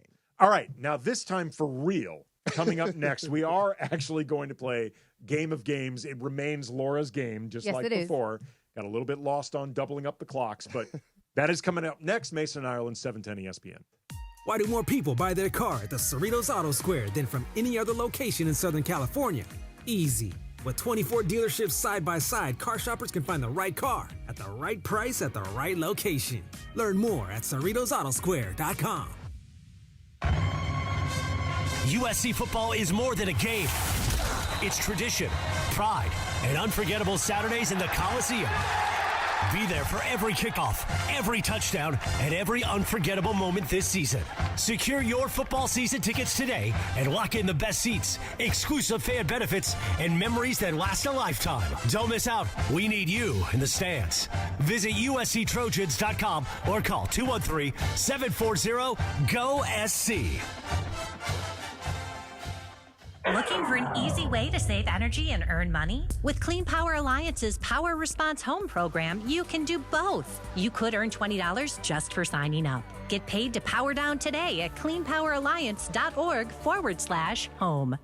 John, what are you doing? Get in my car. So why are you walking to work? Thanks, man. It's these insanely high gas prices. They're draining my bank account. I can't afford to drive anymore. Dude, don't walk. Just do what I do because I never pay full price for gas anymore. I use the free Upside app that pays you cash back for every gallon of gas you buy. Oh, wait. You're telling me you get paid cash when you buy gas with the Upside app? Yes, I get real cash back every time I buy gas. Does that actually add up to anything? I'll make around $200. Wow, that's serious extra cash. I'm downloading the free Upside app now. Download the free Upside app now to earn real cash back every time you buy gas. Use promo code REFUEL for an extra 25 cents a gallon bonus on your first tank. That's promo code REFUEL. You can cash out anytime right to your bank account, to PayPal, or an e-gift card for Amazon and other brands. Just download the free Upside app and use promo code REFUEL for a 25 cents a gallon bonus on your first tank. That's code REFUEL. 710 ESPN. And it is time for Game of Games on the #1 sports radio show in LA, Mason and Ireland. Game of Games. Game of Games presented by CallJacob.com. Call Jacob. Everyone loves a fighter, but in this town, winning matters, especially after an accident. So remember, anyone can fight, but CallJacob.com is here for you when you need a big win. After an accident, go to CallJacob.com or call 844-24-JACOB. That's 844-24-JACOB. We got the jingle. Call Jacob. Thank you. Game of Games time. Take it away, Mace. All right, I'm going to take it away since Mace is not here. All right, guys, so everybody's been doing a guessing game about if I give you a name, what is this, right? So I'm going to give you a name, and they're either a soccer player, so a Latino soccer player, a Latino actor or actress, or an artist. So those are your options. Soccer player, actor, actress, or artist, okay? Mm-hmm. All right, we're going to start. I'm going to try really hard to keep score. AK, I'm going to start with you. And the first name is Javier Hernandez. Soccer player, actor, or artist? Soccer player. Okay, soccer. We are going with BC. Artist. Okay, and then Marcus. Soccer. And kids in the back. I'm going to go actor. All right, it is a soccer player. Yeah. He is dubbed Chicharito. Chicharito, that's right. Did Yes, not know that. All right, next one. Eiza Gonzalez. Eiza Gonzalez. Soccer player, actress, actor, or artist? And we start with BC. Artist. Okay, Marcus. Artist. Okay, kids in the back. I'm going to double down with actor. Okay, and AK. Artist. Only the kids in the back. She is an actress. Dang. Yeah, she is an actress. Mexicana. All right, this one, next one. Raul Alejandro. And we're starting with Marcus. Soccer player. Okay, kids in the back. Artist. Okay, and AK? Artist. Okay, and BC? Soccer player. All right, it is an artist. Sorry, guys, for the soccer, but it's not that. What does Raul do? He is a rapper, like a reggaeton artist. Oh, okay. All right, cool. Okay, next one. Eric Gutierrez. Eric Gutierrez. And I'm starting, I think I started with Marcus, so kids in the back. Eric Gutierrez. Soccer player, artist, actor, actress. Let's go soccer player. Okay, and then we are AK, Soccer player. BC, Soccer. and Marcus. Actor. All right, you should have gone with the crowd because it is a soccer player. Heat it up. All right, guys. Right now, the score AK 3, BC 1, Marcus 1, kids in the back 3. Oh. All right. Santiago Cabrera. Santiago Cabrera is actor, soccer player, or artist. And we start with AK. It's an artist. Okay, BC. Actor. Okay, Marcus. Artist. And kids in the back. Actor. It is an actor. Wow. So I think kids in the back You're and killing BC it, man. got it. I know, it's your first time, too. I'm so sorry, Dean. We didn't even introduce you because we were running short on time. Kids in the Back is being hosted by Dean. All right, Jesus Navas. Jesus Navas. Soccer player, artist, or actor? And we start with BC. Soccer player. Okay, Marcus. Soccer player. And kids in the back, Dean. Artist. And AK. Reeks of artist. Oh, you should have gone soccer player. All right, It here's still reeks of I artist. feel like this one's pretty easy. I have a lot, but I know we are short on time. Kazoo. Is it an artist, soccer player, or an actor, actress? And we'll start with BC. Artist. Okay, and Marcus. I'm also going to say artist. Kids in the back. Artist. And AK. It's one of them one-name soccer players. Oh, it's an artist. It's like Kazoo. it was either The artist one or name, soccer right, player. right, Like, right. it was one of those two. I don't know. I have no idea who this person All is. right, so AK, you have 3. BC, you have 4. Marcus, you have 3. And kids in the back have 5. And we have 3 left. Kid is dominating. Crushing. I'm just Really, guessing. really Just is. this is a young man's All right. game. We're I'll all tell you just right guessing. All right. Omar Chaparro. Omar Chaparro. TV actor, TV actress, a soccer player, or artist.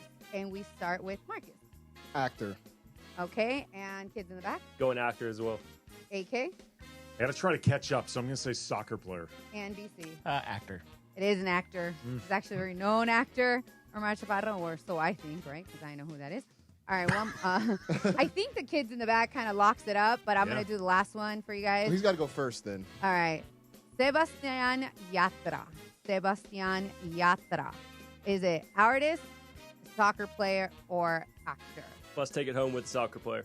All right. AK? Soccer player. Okay. And Marcus? Artist. And BC. Why do I keep calling Actor. you? It is an artist. Hey, at least I closed the He's gap a singer. a little bit. He's a singer. All right, Dean, you won. Let's go. You got the Congratulations. first win for the kids in the back for the month of August. So congratulations. And this was your first game? Yeah, first game. Thanks for having me on. How long have you been here? Just this summer, so the past couple months. Intern. Wow. All right. Making your presence felt. Wow. Yeah, no. Now there it's you his go. presence with authority. More to come. More to come. All right, can we Repping do the the kids. tiebreaker really quick? Sure. All right, so we talked about Chicharito, Javier Hernandez. How many combined international goals does Chicharito score for Mexico's national team in his career? Marcus, you go first. I'm Give going me to a number. say 100. Okay, Marcus 100. That's a lot, but I'm going to say 100. BC, 72. kids in the back, Let's go 110. and AK. 111. Wow, you guys are all pretty high. 52. I was like, I felt like 100 was high, but I was Yeah, just throwing it out there. 52. So BC, you were the closest, and it's still pretty high. Still, Dean, the winner. Still a I'll winner. take it. F them kids. Congratulations, though, man. That's awesome. All right. Well, this weekend, it is AK and Marcus-a-Palooza. Yes. Rams training camp Saturday and Sunday, 4 to 7 p.m. So definitely be listening as the Rams conclude training camp. Should be a fun season for the Rams. I think they're going to be pretty good. They are my pick to win the NFC West. I think they make a deep run. I mean, look, they are, I think, a serious Super Bowl contender this year for sure.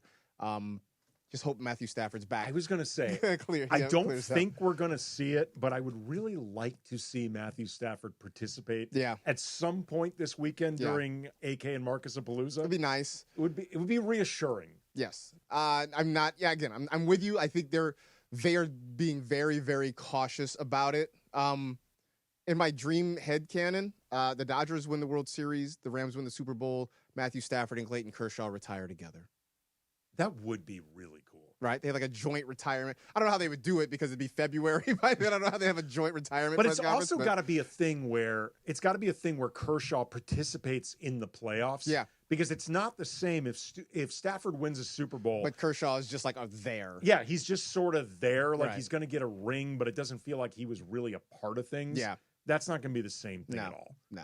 But that would be really cool. It'd be kind of fun, right? And then both of them could end up in a booth somewhere because I think they'd both be really good at it if that's what they want to do.